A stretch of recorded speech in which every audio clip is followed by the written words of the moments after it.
25 साल एफबीआई को सर्व किया। आपने अमेरिका के टॉप गैंगस्टर्स को पकड़ा, जेल भेजा और कुछ को एलिमिनेट भी कर दिया, लेकिन इसके बावजूद अमेरिका ने आपको 30 साल की सज़ा सुना दी। आपको जेल जाना पड़ा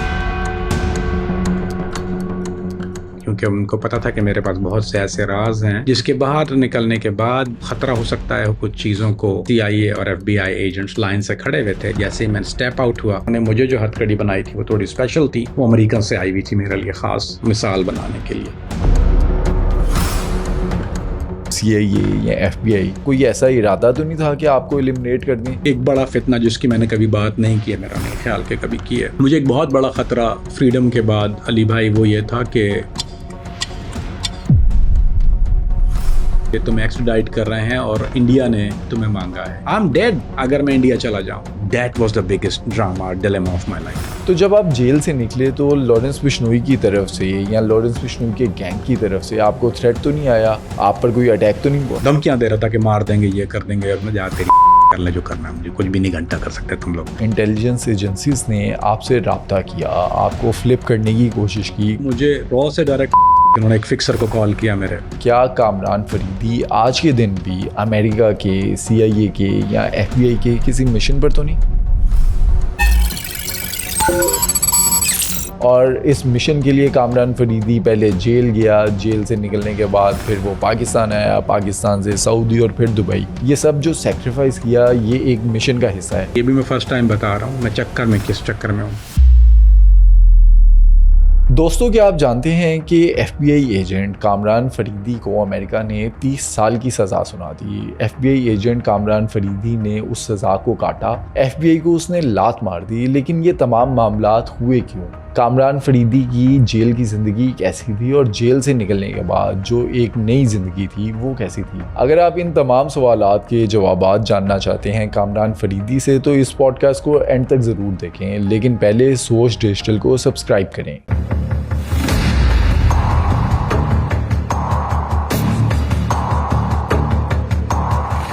कामरान भाई, आपने 25 साल एफबीआई को सर्व किया। आपने अमेरिका के टॉप गैंगस्टर्स को पकड़ा, जेल भेजा और कुछ को एलिमिनेट भी कर दिया, लेकिन इसके बावजूद अमेरिका ने आपको 30 साल की सज़ा सुना दी। आपको जेल जाना पड़ा। एक तो आपने ऐसा क्या किया था जिसकी वजह से अमेरिका ने आपको ये सज़ा सुनाई?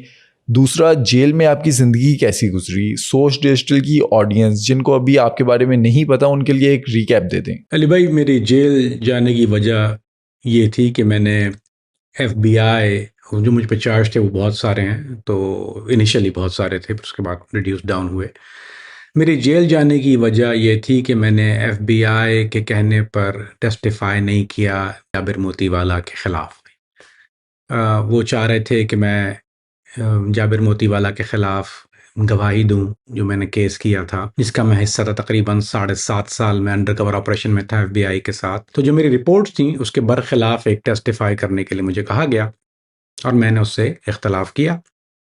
और इख्तलाफ करने के बाद ना सिर्फ इख्तलाफ किया बल्कि मैंने जाबिर मोतीवाला को, जो कि उस वक्त लंदन में क़ैद थे, लंदन ब्रिटिश प्रिजन में थे अमेरिकन बिहाफ पे, उनको एक्स्ट्राडाइट किया जा रहा था, उनको लेके आना चाह रहे थे अमेरिका। तो मैंने उनके वकील से रब्ता किया और उनकी फैमिली से रब्ता करके उनके ख़िलाफ़ जो चार्जेस थे उनको बर्बाद कर दिया। बेसिकली यही मेरा ख्याल बेहतर लफ्ज़ होगा। मैंने टेस्टिफाई किया उनके लॉयर के सामने या ब्रिटिश कोर्ट के सामने कि ये जो चार्जेस बनाए गए हैं जाबिर मोतीवाला पे, जो कि मैं मेन विटनेस था उसका, तो वो खाली सिर्फ भोंडे हैं, उसमें कई झूठ शामिल हैं। और एफबीआई मुझे प्रेशर कर रही है कि मैं ब्रिटिश कोर्ट में ये स्टेटमेंट दूं कि जाबिर मोतीवाला एक टेररिस्ट है। और चूंकि मैंने वो बयान नहीं दिया, और ना सिर्फ बयान नहीं दिया बल्कि अमेरिका के कानून के ख़िलाफ़, अमेरिकन कानून में यह है कि अगर आप गवर्नमेंट के लिए काम करते हैं तो आप उनके ख़िलाफ़ काम नहीं कर सकते। तो बाकायदा मैंने उनके ख़िलाफ़ काम किया। वो मामला पाकिस्तानी हुकूमत के हक़ में जाता था, क्योंकि वो चाह रहे थे कि पाकिस्तानी हुकूमत को वो FATF में ब्लैक लिस्ट कर दिया जाए, पाकिस्तान गवर्नमेंट को, जिससे मैंने इख्तलाफ किया। तो जब मैंने एक एक्शन लिया तो उसके बाद मुझे वार्निंग आई कि आप ये काम नहीं कर सकते, please back out of it. आप इससे जो है वो दस्तबरदार हो जाइए इस दावे से, और कहें कि मैंने प्रेशर के तहत किया, पाकिस्तानी हुकूमत के प्रेशर के तहत ये बयान दिया। मैंने ये करने के बजाय कंटिन्यू किया और मैंने एक ऑडियो बयान जो था वो रिकॉर्ड करवा दिया जाबिर मोतीवाला के वकील को, जो कि इंटरसेप्ट कर लिया एफबीआई ने, उनके पास ये खबर पहुंच गई। शायद ब्रिटिश ने उस साइड से भी किया हो, उसका मुझे कंफर्म पता नहीं है, लेकिन फॉर श्योर ये पता है कि एफबीआई को ये बात, क्योंकि वो मॉनिटर कर रहे थे, उनको हर चीज़ पता थी कि मैं ये कर रहा हूँ। तो उन्होंने वार्निंग देने के बाद मुझे जो है वो जब मैंने कंटिन्यू रखा इस मामले को, तो मुझे अरेस्ट कर लिया गया। और उस वक्त जो मुझे अरेस्ट किया गया वो चार्जेस थे नेशनल सिक्योरिटी थ्रेट, यानी अमेरिकन गवर्नमेंट को नेशनल सिक्योरिटी को एक थ्रेट है, क्योंकि उनको पता था कि मेरे पास बहुत से ऐसे राज हैं जिसके बाहर निकलने के बाद ख़तरा हो सकता है हुकूमत की कुछ चीज़ों को, क्योंकि मैं टेररिज्म केस भी कर रहा था, अलकायदा के केस भी करता। अब उनको ये नहीं पता कि लीक, जो इसको लीक कहते हैं अंग्रेजी में, कि मेरा जो लीक है वो किस हद तक है, क्या एक्सटेंट है। क्या मैंने दूसरी ऑर्गेनाइजेशन को भी कॉल करके बता दिया कि मैं क्या काम करता रहा हूँ, या दूसरी हुकूमतों को बता दिया कि मैं उनके अमेरिका के लिए इन हुकूमतों में या इन मुल्कों में क्या करता रहा हूँ, तो वो एक ख़तरे का बाइस था उनके लिए। तो मुझे इनिशियल चार्ज जो उन्होंने बनाया, जो कि सबसे ख़तरनाक चार्ज अमेरिका में टेररिज्म के बाद होता है, वो है नेशनल सिक्योरिटी थ्रेट। बल्कि मेरा ख्याल है इक्वली होता है, पैरेलल चलता है। अगर आपने टेररिज्म एक्ट नहीं किया तो आप नेशनल सिक्योरिटी थ्रेट के अंदर आते हैं। तो वो चार्ज के तहत मुझे अरेस्ट किया गया। उस वक्त प्रिलिमिनरी एक ही चार्ज था, और उस चार्ज में जो इनिशियल सज़ा होती है अगर नेशनल सिक्योरिटी थ्रेट में, अगर जो सज़ा है वो मिनिमम मैंडेटोरी कहते हैं उसको, वो है 35 years minimum mandatory age a government employ अगर आप करते हैं तो उस चार्ज में मुझे इनिशियली अरेस्ट कर दिया गया। और अरेस्ट होने के बाद मुझे, चूंकि मैं लंदन में था, मैं लंदन एयरपोर्ट पर अरेस्ट हुआ था, यानी मैं लंदन फ्लाई करके जा रहा था ब्रिटिश ग्रैंड ज्यूरी में टेस्टिफाई करने के लिए यूके में। तो मुझे हीथ्रो एयरपोर्ट पे अरेस्ट किया गया। जहाज़ से जैसे ही मैं स्टेप आउट हो रहा था, बाहर MI6 और CIA और FBI एजेंट्स लाइन से खड़े हुए थे। जैसे ही मैं स्टेप आउट हुआ, उन्होंने, मेरी वाइफ भी साथ में थी उस वक्त, हम दोनों को कस्टडी में ले लिया। मेरी वाइफ को रिलीज कर दिया, लेकिन मुझे वो एक आइसोलेशन कमरे में ले गए। वहां पर आइसोलेशन कमरा मतलब यानी वो नॉर्मली अगर आप किसी मुल्क में जाते हैं तो वो आपको आइसोलेशन में नहीं डालते हैं। That's not the way things get done. ये बिल्कुल खिलाफ कानून चीज़ थी। लेकिन उन्होंने मुझे एक आइसोलेटेड कमरे में, एक काल कोठरी समझ लीजिए, जो बिल्कुल एक स्टोरेज रूम समझ लीजिए, उसमें उन्होंने डाल के मुझे बाहर से कुंडी लगा दी। अब उसका, अगर वो मुझे जनरल पॉपुलेशन रखते तो मेरे पास फ़ोन एक्सेस होता, वहाँ पे फ़ोन एक्सेस मेरे पास नहीं था। मेरी वाइफ को कुछ नहीं पता कि क्या हो रहा है। वो भागम दौड़ कर रही थी और फिगर आउट कर रही थी कि हो क्या रहा है। उसको आइडिया तो था कि हो गया, जो उसको आइडिया था पहले से कि मैं क्या करने आया हूँ और क्या हो रहा है। ज़ाहिरी बात, उसको तफसील पता थी, हर वक्त साथ में थी मेरे। लेकिन उसने बाहर से मेरे लॉयर को, जो लंदन में एक हमारे लॉयर, यानी वो जाबिर मोतीवाला के लॉयर, मेरा लॉयर तो खैर कहना गलत होगा, वो जाबिर मोतीवाला के लॉयर को, कि भाई तुम, क्योंकि उसका इनविटेशन था, उसने कहा था, ये उसका आइडिया था कि मैं यहाँ के टेस्टिफाई करूँ ताकि मामला बिल्कुल स्क्वाश हो जाए एक दफ़ा कोर्ट में, ताकि दोबारा ना उठ सके। तो जब उनको रब्ता किया तो वो फ़ौरन एयरपोर्ट आए, और एयरपोर्ट आके उसने, मेरी वाइफ भी साथ में थी, उसने मुझे ढूंढा। और एयरपोर्ट पे MI6 और FBI ने ये कहा कि वो यहाँ पे नहीं, उसको हमें पता नहीं कहाँ पर, उसको तो रिलीज़ हो गया, बाहर ढूंढो जाके उसको।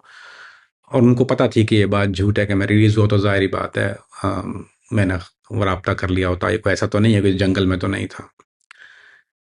उसके बाद मैंने फ़ोन के लिए दरख्वास्त की कि मुझे फ़ोन एक्सेस दिया जाए, मैं अपनी वाइफ को बताऊं कि मैं कस्टडी में। उन्होंने कहा कि तुम्हारे पास फ़ोन एक्सेस इसलिए नहीं कि तुम नेशनल सिक्योरिटी थ्रेट के अंदर, और नेशनल सिक्योरिटी थ्रेट में हम किसी कम्युनिकेशन को बाहर अलाउ नहीं करते। और जब मैंने और दरख्वास्त ये की कि मुझे कहेंगे, मैंने कहा मेरे साथ क्या होगा, उन्होंने कहा तुम वापस भेज रहे हैं America, we not gonna accept you. British government ये कह रही थी कि हम आपको एक्सेप्ट नहीं करते, क्योंकि इलीगल है, ये वायलेशन ऑफ सिविल राइट्स कहलाता है। तो ये exact violation of civil rights थी कि उन्होंने कहा कि हम आपको यहाँ एक एंट्री नहीं दे रहे हैं, तो you not enter in you, अब आप यूके एंटर तो नहीं हुए, तो आप you have to go back. लिहाजा जब मैंने कहा कि मुझे एक्स्ट्रेडिशन हेयरिंग चाहिए, जब आप एक्स्ट्राडाइट करते हैं किसी को वापस, तो उसको एक कानून, आपको एक्स्ट्रेडिशन हेयरिंग देनी पड़ती है। तो जब मैंने उसकी दरख्वास्त की कि मैं वैसे डिपोर्ट नहीं हूँगा, मुझे एक्स्ट्रेडिशन हेयरिंग चाहिए, कि तुम्हें वजह बतानी पड़ेगी कि तुम किन वजूहात की बिना पे, क्या शवाहिद हैं तुम्हारे खिलाफ, मेरे खिलाफ, कि मैं नेशनल सिक्योरिटी थ्रेट में, क्योंकि नेशनल सिक्योरिटी थ्रेट बनता ही नहीं है। मैं तो सिर्फ एक सच बोलने आया हूँ, एक झूठ के तहत एक पाकिस्तानी सिटीजन अंदर है जिसको तुम लोगों ने फ्रेम किया है, और मैं उस केस में था, मैं लीड इन्वेस्टिगेटर रहा हूँ उसी केस का। तो लिहाजा ये मेरा हक बनता है कि मैं कोर्ट को सच बताऊं। उन्होंने कहा कि ये टोटली हमारे ऊपर नहीं है, ये FBI पे या CIA पे डिपेंड करता है, ये उनका डिसीजन है। और हम जो है वो सिर्फ तुम्हें इस मुल्क में एक्सेप्ट नहीं कर रहे हैं क्योंकि वो कह रहे हैं कि नेशनल सिक्योरिटी थ्रेट हो, और जब नेशनल सिक्योरिटी थ्रेट वो डिक्लेयर कर रहे हैं तो you have to talk to them. और उनमें से कोई मुझसे बात करना नहीं आया। मुझे तकरीबन 6 घंटे उस सेल में रख के उन्होंने नॉर्वेजियन एयरलाइन का जहाज में बिठाया, जो कि नॉर्वेजियन एयरलाइन की फ़्लाइट थी। मेरा ख्याल है वो पहली फ़्लाइट होगी, इस वजह से उन्होंने मुझे उसमें बिठाया, और उसमें बिठा के उन्होंने मुझे न्यूयॉर्क में भेज दिया। मेरे साथ 2 एजेंट, एक राइट और एक लेफ्ट, बैठे हुए थे, और वो एयर मार्शल थे, एयर डिफेंस मार्शल कहलाते हैं वो, यूएस मार्शल्स। और वो दोनों जो थे, मैं हैंडकफ में भी था, और मुझे जैसे ही मुझे कस्टडी में ले गया उस वक्त मुझे दोनों हाथों में हथकड़ियाँ थी, मेरे फ्रंट पे हथकड़ियाँ थी, उसके बाद एक चेन लेके उन्होंने, ना सिर्फ एक तो हथकड़ी होती है, एक नॉर्मल क्रिमिनल को जब कस्टडी में लेते हैं उसके या तो पीछे या आगे हथकड़ी बांध देते हैं, उन्होंने मुझे जो हथकड़ी बनाई थी वो थोड़ी स्पेशल थी, वो अमेरिकन से आई हुई थी मेरे लिए ख़ास मिसाल बनाने के लिए। उन्होंने दोनों हाथों से हथकड़ियाँ लेके, एक जंजीर थी, एक चेन थी, जो उन्होंने मेरे चारों तरफ यानी चेस्ट पे बांधी थी, तो मेरे हाथ इससे आगे नहीं बढ़ सकते थे। फिर उसके अलावा मेरे पैर में बेड़ियां लगा दी थी, 2 क्लिप थे पैर के अंदर जो चेन के साथ लगे हुए थे। उसको उर्दू में क्रॉस डंडा बेड़ी कहते हैं, या डंडा बेड़ी, क्रॉस नहीं डंडा बेड़ी कहते हैं, क्रॉस डंडा बेड़ी यूं लगती है। सो वो स्ट्रेट डंडा बेड़ी यानी जो क्रॉस चेन थी, जो कि 2 कफ लेंथ थे, जो बड़े हैं तो होते हैं, उसमें चेन जो होती है वो छोटी होती है, तो आप पूरा स्टेप नहीं ले सकते, आपको ऐसे चलना पड़ता है, ऐसे आप जंप लगाना, जाहिर बात है आपका स्टेप नहीं होता वो पूरा। सो वो मिनिमल स्टेप आप लेके चल सकते हैं, वो इसलिए डालते हैं कि वो भागे ना। मैं कहाँ भाग सकता हूँ, मैं तो एयरपोर्ट के अंदर कस्टडी में हूँ, तो वो उस तरह से। लेकिन वो दोनों और 20 आदमी मेरे पीछे कम से कम जो थे वो ब्रिटिश सिक्योरिटी फोर्सेस के चल रहे थे। उसमें स्कॉटलैंड यार्ड भी थी, MI6 भी थी वो, और यूनिफॉर्म ऑफिसर जो उनके लोकल थे। यानी इतना बड़ा उनको ऐसा खव्वा लग रहा था कि एयरपोर्ट पे लोग, बच्चे रुक रुक के डर के मारे देख रहे थे कि ये हो क्या रहा है। वो मुझे वापस उस कालकोटरी से ले गए नॉर्वेजियन एयरलाइन के ऊपर, और नॉर्वेजियन एयरलाइन पे जब प्लेन बोर्ड होने से पहले उन्होंने मुझे बोर्ड किया, और बोर्ड करने के बाद वो एजेंट मेरे बराबर में बैठ गए। मेरा सारा इलेक्ट्रॉनिक्स जितना भी था, जो मेरी वाइफ के पास था, और जो मेरा इलेक्ट्रॉनिक्स था, जो मेरी वाइफ का फ़ोन, जितनी भी चीज़ें थी उन्होंने कस्टडी में ले ली। मेरे पास और भी इलेक्ट्रॉनिक डिवाइसेस थी, कुछ हार्ड ड्राइव थी, कुछ USB ड्राइव थे, थंब ड्राइव थे, कुछ एविडेंसेस थे, जाबिर केस की जो तफसीलात थी वो सब उन्होंने अपनी तहवील में ले ली। और उसके बाद मुझे न्यूयॉर्क JFK की फ़्लाइट में बिठा दिया। कीप इन माइंड, मैंने जो फ़्लाई किया था जब लंदन जाने के लिए, तो मैंने न्यूयॉर्क से फ़्लाई नहीं किया था, मैं फ़्लाई किया था मियामी सर। मैंने एडवांस टिकट नहीं लिया था, ये मेरी पार्ट ऑफ ट्रेनिंग होती है। क्योंकि जब आप एडवांस टिकट लेते हैं तो वो सिस्टम में आ जाता है। तो मैंने जो फ़्लाइट ली वो लास्ट में, जैसे मैं एयरपोर्ट से जाके काउंटर से टिकट लिया था मैंने, लेकिन उन्होंने जो मुझे फ़्लाइट दी वो न्यूयॉर्क वाली JFK की थी, क्योंकि मेरा जो ऑफिस था, जो कि जाबिर मोतीवाला केस को डील कर रहा था, वो न्यूयॉर्क ऑफिस था। तो उन्होंने मुझे उसी फ़्लाइट में बिठा के JFK की फ़्लाइट में भेजा।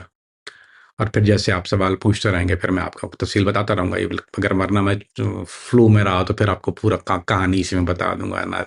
सो गो अहेड। ये इनिशियल तफसील थी मेरे अरेस्ट की, और इस तरह से मुझे वापस JFK में ले गया, और JFK में जाके मुझे फिर उन्होंने एक JFK के ही अंदर तफ्तीशी अफसरान वहीं आ गए थे उन्होंने, और मुझे एक कमरे में वहाँ उन्होंने जो एयरपोर्ट के अंदर जो सेल था उसमें टेम्परेरीली डाल दिया। कामरान भाई, आपने तो अमेरिका के साथ वफा की, आपने अमेरिका के लिए कई बार अपनी जान को डेंजर में डाला, कई मिशंस पर आप मरते मरते बचे, लेकिन अमेरिका ने आपके साथ बेवफाई कर दी, आपको जेल में डाल दिया और 30 साल की सज़ा सुना दी। जेल से निकलने का आपका जो आज़ादी का दिन था वो था कौन सा? और जो कामरान फरीदी आज हमारे सामने है, इस टाइम कैमरा के सामने है, क्या कामरान फरीदी 25 साल पहले ऐसा था? ये जेल से निकलने के बाद कोई तब्दीली आई, कोई फ़र्क आया? आज जो कामरान फरीदी है वो एक नया कामरान फरीदी है। अप्रैल 24 2024 मेरे रिलीज़ का दिन था। अली भाई, जो रिलीज़ का दिन था, देखें, वो उसको कहते हैं इंग्लिश में लफ्ज़ फ्रीडम, आज़ादी। लेकिन वो मेरे लिए आज़ादी नहीं थी, क्योंकि मेरे सर पे तलवार लटक रही थी। कीप इन माइंड कि मैं आज़ाद नहीं हुआ था, क्योंकि मेरी आज़ादी मशरूत थी। मुझे 3 साल प्रोबेशन, ये पेपर्स ऑनलाइन मिल जाएंगे, अगर आप गूगल करें तो वो डॉक्यूमेंट वहाँ पे मौजूद हैं। मेरी जो शराइत थी वो मशरूत आज़ादी थी, यानी ये कि मैं फिर भी हाउस अरेस्ट में था। हाउस अरेस्ट का मतलब कि मेरे पर जो कंडीशन थी वो उन्होंने ये लगाई थी कि मेरे पास कोई भी, मेरी जितनी कम्युनिकेशन है, चूंकि मैं नेशनल सिक्योरिटी थ्रेट के अंदर आता हूँ, गवर्नमेंट एक्ट में आता हूँ, तो मेरी कोई भी कम्युनिकेशन फ्रीडम नहीं होगी। यानी मतलब ये कि एक तो मेरा कंप्यूटर, मेरे हर फ़ोन, हर कंप्यूटर और हर कम्युनिकेशन जो है वो मॉनिटर्ड होगी। जेल रिलीज से 3 दिन पहले प्रोबेशन ऑफिसर यूएस गवर्नमेंट का, जो कि एक्स एफबीआई एजेंट था, जिस जगह मुझे जाना था वो घर को सर्च करने आए थे पूरे, के घर में क्या मौजूद है क्या मौजूद नहीं है। यानी वो मशरूत थी कि अगर घर में कोई गन्स, कोई नाइफ, कोई ऐसी चीज़ मौजूद है जो ख़तरा बन सकती है, वो उन्होंने पहले घर को पूरा स्वीप किया आके। कंसेंट साइन करना पड़ता है। मेरे घर पे आए, उन्होंने उस रूम को चेक किया जहाँ मैं हूँगा, एक एक चीज़ उन्होंने क्लॉजेट से लेके हर चीज़ चेक की कि वहाँ पे कोई ऐसी चीज़ें, कोई ऐसी चीज़ जो कि खतरे का बायस बन सकती हैं उनके लिए या एफबीआई के लिए, कि मैं रिटेलिएट ना करूं। वो ये उन्होंने पूरा चेक किया। ये पहली चीज़ उन्होंने की, यानी 3 दिन पहले उन्होंने स्वीप किया घर को, ओके किया कि या इट्स परमिसिबल। फिर उन्होंने एक लेटर लिखा कि या ही ये रेडी टू रिलीज। जब मैं रिलीज हुआ तो प्रोबेशन पे जज ने शराइतियाँ लगाई थी, जो कि ऑल्सो ऑनलाइन मौजूद है। सारी कम्युनिकेशन मॉनिटर होंगी, हर फोन, हर चीज़।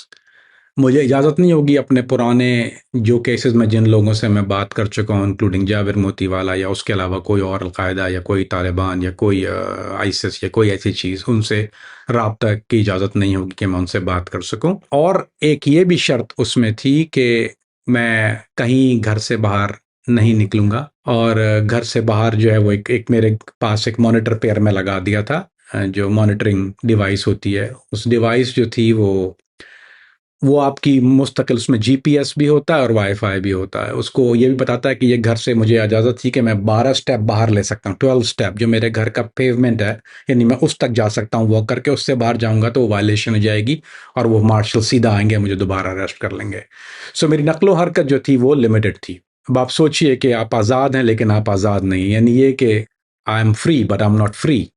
तो ये फ्रीडम नहीं होता अली भाई, ये एक कैद ही है कि मैं एक कैद से दूसरी कैद में। लेकिन अल्हम्दुलिल्लाह घर में हूँ, घर वालों के साथ हूँ, ये एक बहुत बड़ी बात थी। दूसरा, मेरे दिल में खौफ था कि मुझे लग रहा था कि मुझे शायद रिलीज करने के बाद नए चार्जेस ला के मेरे ऊपर मुझे दोबारा अरेस्ट कर लेंगे या कोई नई चीज़ लाएंगे, क्योंकि एफबीआई ने के डिसीजन से मैं नहीं छूटा था, मैं छूटा था जज ने जो रहम की अपील की थी या जो डिडक्शन किए थे 2 पॉइंट, उस पर मुझे उन्होंने अर्ली रिलीज दी थी। तो एफबीआई उस चीज़ के फेवर में नहीं थी। कामरान भाई, स्पाई वर्ल्ड के फर्स्ट एपिसोड में मैंने आपसे एक सवाल पूछा था कि क्या कोई एजेंट इंटेलिजेंस एजेंसी को छोड़ सकता है अपनी मर्जी से, वो भी जिंदा, क्योंकि उसके पास तमाम राज होते हैं उस एजेंसी के। आपने भी एफबीआई को 25 साल तक सर्व किया, उसके बाद आप जेल चले गए, लेकिन एफबीआई के तमाम ऑपरेशंस के, एफबीआई के तमाम जो काम थे, उनके राज आपके पास हैं।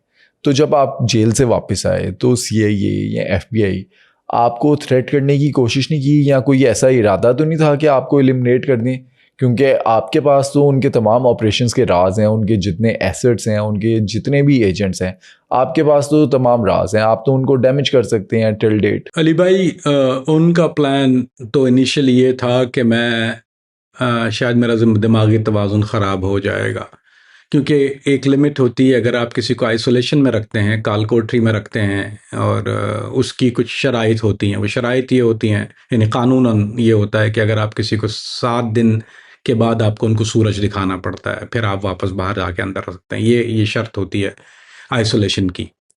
अगर ये शर्त नहीं है, अगर अगर आप 7 दिन अगर बहुत ज़्यादा ख़तरनाक कैदी है जैसे मैं था, तो एक और चीज़ ये होती है कि कम से कम आप उसको कम्युनिकेशन या कोई रीडिंग मटेरियल फ़राहम करें ताकि उसका दिमाग माऊफ ना हो। मुझे उन्होंने कंप्लीट अंधेरी कोठरी में 1 साल रखा है, और वो काफ़ी होता है एक इंसान के ज़हनी तवाज़ुन ख़राब करने के लिए। अगर आप साइकोलॉजिकल रिपोर्ट्स पढ़ेंगे या इसको मेडिकल जो लोग जानते हैं, जो इस फील्ड से वाबस्ता हैं, वो बहुत अच्छी तरह जानते हैं कि एक इंसान को सेन रहने के लिए आप अगर 24 घंटे और 365 दिन, यानी तो उसके लिए लिमिट मेरा ख्याल है 6 महीने की होती है, जो मैंने पढ़ा है कई जगह पे। वो एक एक चीज़ नहीं है, इट्स वेरी डिफरेंट, कि कहीं पर लिखा है 6 महीना, कहीं पे 8 महीना, कहीं 7 महीना, लेकिन 1 साल जो है वो तो बहुत कंफर्म चीज़ है। I am not the same person I was जब मैं जेल में गया था। जो लोग मुझे पहले जानते हैं वो अच्छी तरह जानते हैं कि मैं वो कामरान फरीदी नहीं हूँ जो जेल जाने से पहले था। Much different than, maybe I am little bit more crazy. तो अली भाई, उनका प्लान तो यही था कि अगर मैं जब रहूँगा काल कोठरी में इतने अरसे तक, और I will lose my mind, क्योंकि कोई भी चीज़ नहीं, अंधेरा है ना, गो आपको टाइम का पता नहीं चल रहा। और मेरे साथ एक और खेल ये करते थे अली भाई, वहाँ पे टाइमिंग का आइडिया जो होता है, वो जब आप एक काल कोठरी में मुक़य्यद होते हैं, जब आप कैद होते हैं, तो उसमें एक चीज़ ये होती है कि आपको टाइम आइडिया होना चाहिए कि टाइम कट रहा है ना आपका, your time is passing, so you have to know, आप योर काउंटिंग, उसको कहते हैं उर्दू में काउंटिंग, इंग्लिश में काउंटिंग डेज, आप दिन गिन रहे होते हैं अपने, कि भाई 1 दिन हो गया, 2 दिन हो गए। तो जब जितने दिन तक आपको, जब तक टाइम का आइडिया ना, आपको पता नहीं होगा दिन कैसे कटा, तो वो टाइम का आइडिया करने के लिए वो जो लंच आता है या ब्रेकफास्ट आता है, उससे आपको आइडिया होता है कि सुबह नाश्ता आ गया, अब ये सुबह हो गई, और रात का खाना आ गया तो रात हो गई। तो वो कभी कभी कि इतने कमीने के बच्चे थे, कुत्ते के बच्चे थे वो, कि वो रात को कभी 3 बजे जाके एक सैंडविच फेंक देते थे। अब मैं समझ रहा हूँ कि ये अब दिन हो गया, मैं उठ गया हूँ, ये कि मैं तो सैंडविच ले लिया कि मॉर्निंग टाइम के 6 o'clock जेल का ब्रेकफास्ट होता है।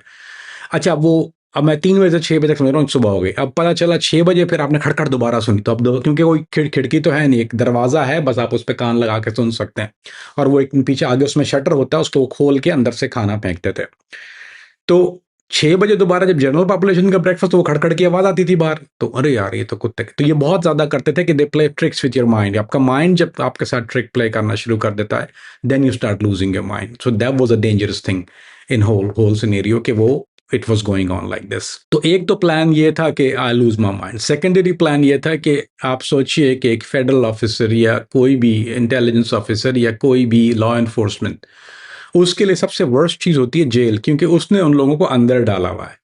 अब आपने कितने लोगों को लॉकअप कराया, तो मुझे नहीं पता कि कितने लोग वहां पर हैं जो मेरी वजह से अंदर हैं, या कोई काउंट तो नहीं है। और वैसे भी एक जनरल पॉपुलेशन में, एक जेल में कैदी उस आदमी से, पुलिस वाले से बहुत नफरत करते हैं, क्योंकि बहुत से लोग ऐसे हैं जिनको कोई 10 साल है, कोई 5 साल है, कोई लाइफ सेंटेंस है, कोई 2 लाइफ सेंटेंस, तो खत्म हुए हैं ना। तो अगर ऐसी जगह पे आपको डाल दिया जाए जहाँ सारे ही दुश्मन हैं और सारे गैंग्स हैं वहां पर, जहाँ के, जबकि मुझे डाला था न्यूयॉर्क में, जहाँ पे 2-3 बड़े गैंग थे, एक ब्लड, एक क्रिप्स और एक लैटिन किंग। वो लोग आसरा करते ही नहीं है मारने में, तो इनको ये था कि अगर ये जनरल पॉपुलेशन में भी गया तो उसको मार देंगे अंदर, तो उसको जिंदा तो रहने देंगे नहीं, जिसे अल्लाह रखे उसे कौन चखे। तो पहला प्लान फेल हुआ। 365 दिन मेरे तकरीबन, गिव और टेक, कालकोठरी में गुजरे।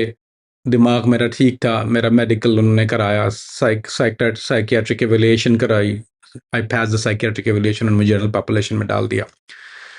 जनरल पॉपुलेशन में वही सारे गैंग्स और वही सारी चीज़ थी, तो जाहिर बात है उनको आइडिया हो गया था, उनको पता था कि ये कौन है। जेल में एक चीज़ होती है कि वो जब आपकी डिक्लेरेशन होती है, तो वो डिक्लेरेशन कैदी ज़्यादा रजिस्ट्रेशन फॉर्म उनके पास होता है, तो आप, ये हर एक को पता होता है हर एक का क्राइम क्या है। वो पहले जेल में आने से पहले कैदियों को और गैंग्स को खासतौर पर पता होता है, उनके लोग अंदर काम कर रहे होते हैं, या उनकी डीलिंग होती है नर्सेज के साथ, या उनकी डीलिंग होती है एडमिनिस्ट्रेशन स्टाफ के, क्योंकि वहाँ भी कैदी काम करते हैं, उसको ट्रस्टी कहते हैं। तो उनको पता होता है हर एक की फाइल क्या है। वहाँ पे इलीगल काम भी हो रहा था, तो उनको इसलिए ऑलरेडी अवेयर होना पड़ता है कि कोई ऐसी चीज़ हमारे खिलाफ तो कोई ये किसी ने नहीं भेज दिया जासूस। तो वो एक सेकंड चीज़ ये थी कि वो समझ रहे थे कि अभी हमला होगा और शायद मार देंगे। उनके पास शैंक्स तो होती हैं, नाइफ तो होती हैं, वहाँ पे आइस पिक्स होते हैं, शैंक्स होती है, कुछ चीज़ों के हथियार बना लेते हैं अंदर वो लोकली। तो वो भी फेल हो गया उनका, क्योंकि जब मैं बाहर गया सिरानियों से, उनको थोड़ा सा आइडिया हो गया था। मैं स्पेनिश भी काफ़ी अच्छी बोलता हूँ, और ज़बानें भी बोलता हूँ, तो मेरे जो है वो बैकअप, और दूसरा फिर मुस्लिम ब्रदरहुड भी वहाँ पे मौजूद थी। कि गैंग तो नहीं है वो, मुस्लिम्स का अपना एक ग्रुप होता है, वो गैंग की तरह ही ट्रीट करते हैं, उनको मुस्लिम ब्रदरहुड कहलाते हैं वो। बीजीए थी वहाँ पे, ब्लैक गोरिल्ला आर्मी, बीजीएमएस। मैं एक बातवा ज़बान ज़रूर बोलता हूँ, जो कि जमैकन आइलैंड डायलैक्ट है। आइलैंड डायलैक्ट मतलब ये कि ये जमैका और वर्जिन आइलैंड्स में बोला जाता है, सेंट थॉमस वगैरह में, उसको उसको बाटवा कहते हैं। तो मैं बाटवा बोलता था। तो बीजीए जाते ही मैंने पहले बाटवा में बात, जब बीजीए के पास गया तो मैंने बाटवा में बात की, उन्होंने बताया, मैंने बताया कि बोलते हैं कि क्यों आए हो। मैंने गैंग, हर गैंग ने एक दफ़ा मुझसे इनिशिएट किया कि तुम यहाँ पर हो और you not gonna be no harm to us. तो मैंने बताया, मैंने कहा यार मैं तो इनकी बेड़ा करके, तो वो ऑलरेडी खुश होना शुरू हो गया, उनका मैं तो हीरो बन गया। अब जाहिर बात है कि ऐसा आदमी जो उनके साथ रहा इतने अरसे तक, और उसने जो है वो इनका केसों का बेड़ा गर्क कर दिया, तो वो बहुत खुश थे। तो वो पूरा स्क्रिप्ट जो था वो फ्लिप हो गया। तो ना सिर्फ गैंग ने सराहना शुरू कर दिया, बल्कि और इम्पोर्टेंट था, वो मुझसे टेक्निक पूछते थे कि यार बचना कैसे है, या वो किस तरह बचा जाए, सर्वेलेंस कैसे होती है। सो उल्टा उल्टा मुझसे हेल्प लेना शुरू कर दी, जो मैंने दी उनको। तो वो भी स्क्रिप्ट फेल हो गया। तीसरी चीज़ ये थी कि एक बड़ा फितना जिसकी मैंने कभी बात नहीं की है, मेरा नहीं ख्याल के कभी की है, मुझे एक बहुत बड़ा ख़तरा फ्रीडम के बाद अली भाई, वो ये था कि फ्रीडम से पहले, जब मैं जेल से छूटने से 4 महीने या 6 महीने पहले, गिव और टेक, मुझे मेरे लॉयर का कॉल आया जेल में कि तुम्हें एक्स्ट्राडाइट कर रहे हैं और इंडिया ने तुम्हें मांगा है, इंडिया ने कहा है कि तुम्हें उनके हवाले कर दिया जाए इंटेरोगेशन के लिए। तो मेरे लॉयर ने कहा कि अभी तो ये as of now he is American citizen, क्योंकि मेरी उस वक्त बात चल रही थी अमेरिकन सिटीजन स्ट्रिप करने की। तो अगर वो स्ट्रिप कर देते हैं सिटीजनशिप तो फिर I am a man without a passport, मेरे पास पाकिस्तानी पासपोर्ट मौजूद था। तो अगर मैं डिपोर्ट हो रहा हूँ तो मैंने लॉयर को बोला कि ये कैसे पॉसिबल है कि अगर मुझे डिपोर्ट कर रहे हैं तो वो मेरा जहाज़ तो जाना चाहिए पाकिस्तान डायरेक्ट, क्योंकि कानून यही है। तो कहने लगा कि नहीं, ये करते क्या है नॉर्मली कि तुम्हें ऐसी फ्लाइट दे देंगे जैसे वाया थाईलैंड, क्योंकि मोस्ट जहाज़ जो है, मोस्ट एयर फ्लाइट जो है वो स्टॉप ओवर होती हैं। तो तुम्हें कोई ऐसी फ्लाइट दे देंगे जो कि या तो ऐसी जगह पे जो कि इंडियन फ्रेंडली कंट्री है, वहाँ पे स्टॉप ओवर दे देंगे, और जैसे ही तुम वहाँ पे रुकोगे तो इंडियन तुम्हें कस्टडी में ले लेंगे। सो ये एक बड़ा तशवीश की बात होगी। मेरा लॉयर बहुत डरा हुआ था, मेरी वाइफ और मेरी फैमिली बहुत डरी हुई थी कि उन्होंने जब ऑलरेडी रिक्वेस्ट सबमिट करा दी थी स्टेट डिपार्टमेंट को, ये ऑन द रिकॉर्ड मौजूद है बात। I never bring it up, I don't know why, maybe I didn't want to. तो अप अंटिल नाउ उसमें यह था कि वो इंडियन कस्टडी में अगर मैं चला गया तो जाहिर बात है ये तो नहीं है कि वो मुझे ट्रीट करेंगे एज अ पाकिस्तानी सिटीजन, वो मुझे अमेरिकन, क्योंकि American citizen as a treat करते तो मुझे थोड़ी छूट होती। लेकिन अगर मुझे as a Pakistani citizen treat करते तो मुझे नहीं लगता। मेरा लॉयर ये कह रहा था, उसने एक इंडियन लॉ फर्म से कांटेक्ट किया उसी वक्त, और इंडियन लॉ फर्म का कहना यह था कि अगर ये यहाँ आ गया, जो कि ह्यूमन राइट्स, जो लॉ फर्म थी वो also deal with lot of human right violation in India, और इंडियन गवर्नमेंट की सबकी बहुत हुई है। तो मुझे नहीं लगता कि ये इसको इंटेरोगेशन में, पहली बात तो इसको सही जगह, इसको मारपीट बहुत ज़्यादा होगी, और दूसरी बात क्योंकि कोई अमेरिकन का तो कुछ नहीं, उन्होंने तो दे दिया, हवाले कर दिया। पाकिस्तान गवर्नमेंट मुझे शायद क्लेम ना करे क्योंकि मैं पाकिस्तान में रहा नहीं हूँ, पाकिस्तान में इतना ज़्यादा कुछ मेरे फुटप्रिंट्स नहीं थे, बहुत छोटी उम्र में छोड़ा था। तो इसका मतलब मैं ऑन माई ओन, मेरे पास कोई सपोर्ट या बैकअप मौजूद नहीं है, आई एम डन। तो वो चीज़ मुझे एक सर पे तलवार की तरह थी कि जब मैं निकला हूँ जेल से, अली भाई उस गेट से, तो मुझे नहीं पता कि अगर मुझे दोबारा कस्टडी में लेके वो बोल दें कि अमेरिकन, या ये कहें कि हम तुम्हें डिपोर्ट कर रहे हैं राइट अवे, क्योंकि अमेरिका इंडियंस ने ऑलरेडी कहा हुआ है। इंडियन प्लान ये था, ये एक बाखबर जराए से इत्तला ये आई, मेरे अपने सोर्सेज भी थे, जो मेरे लॉयर के बहुत अच्छे सोर्सेज एज वेल उसके पास थे, और मेरे अपने जो कॉन्टेक्ट्स थे जो न्यूयॉर्क में, जो जिनके साथ मैं काम करता रहा हूँ, तो उनका कुछ अमल दखल एम्बेसी के साथ था, या वो कुछ लोगों को जानते थे, क्योंकि वहाँ गॉसिप चल रही थी बहुत ज़्यादा। ये तो कोई ढकी छुपी बात तो नहीं थी कि कामरान फरीदी बाहर आ गया है, लोगों ने प्रोग्राम भी करना शुरू कर दिए थे उस वक्त यूट्यूब पे कई चैनलों ने, जो कि मुझे बिल्कुल पता नहीं था उस वक्त, कि बाद में पता चला कि प्रोग्राम्स हुए हैं मेरे ऊपर। जियो न्यूज़ ने मेन आवर में ये न्यूज़ चलाई थी, अरेस्ट होने की भी और रिलीज होने की भी। वो तो अरेस्ट का तो मुझे पता, रिलीज का मुझे पता नहीं था। तो जियो न्यूज़ मेन आवर में चला, उसके बाद उसको ARY ने भी पिक किया, और दूसरे मेन स्ट्रीम चैनल में भी, वो मेन चैनल पे 9 o'clock स्लॉट पे वो न्यूज़ चली थी। तो लिहाजा खबर तो बाहर आ गई थी।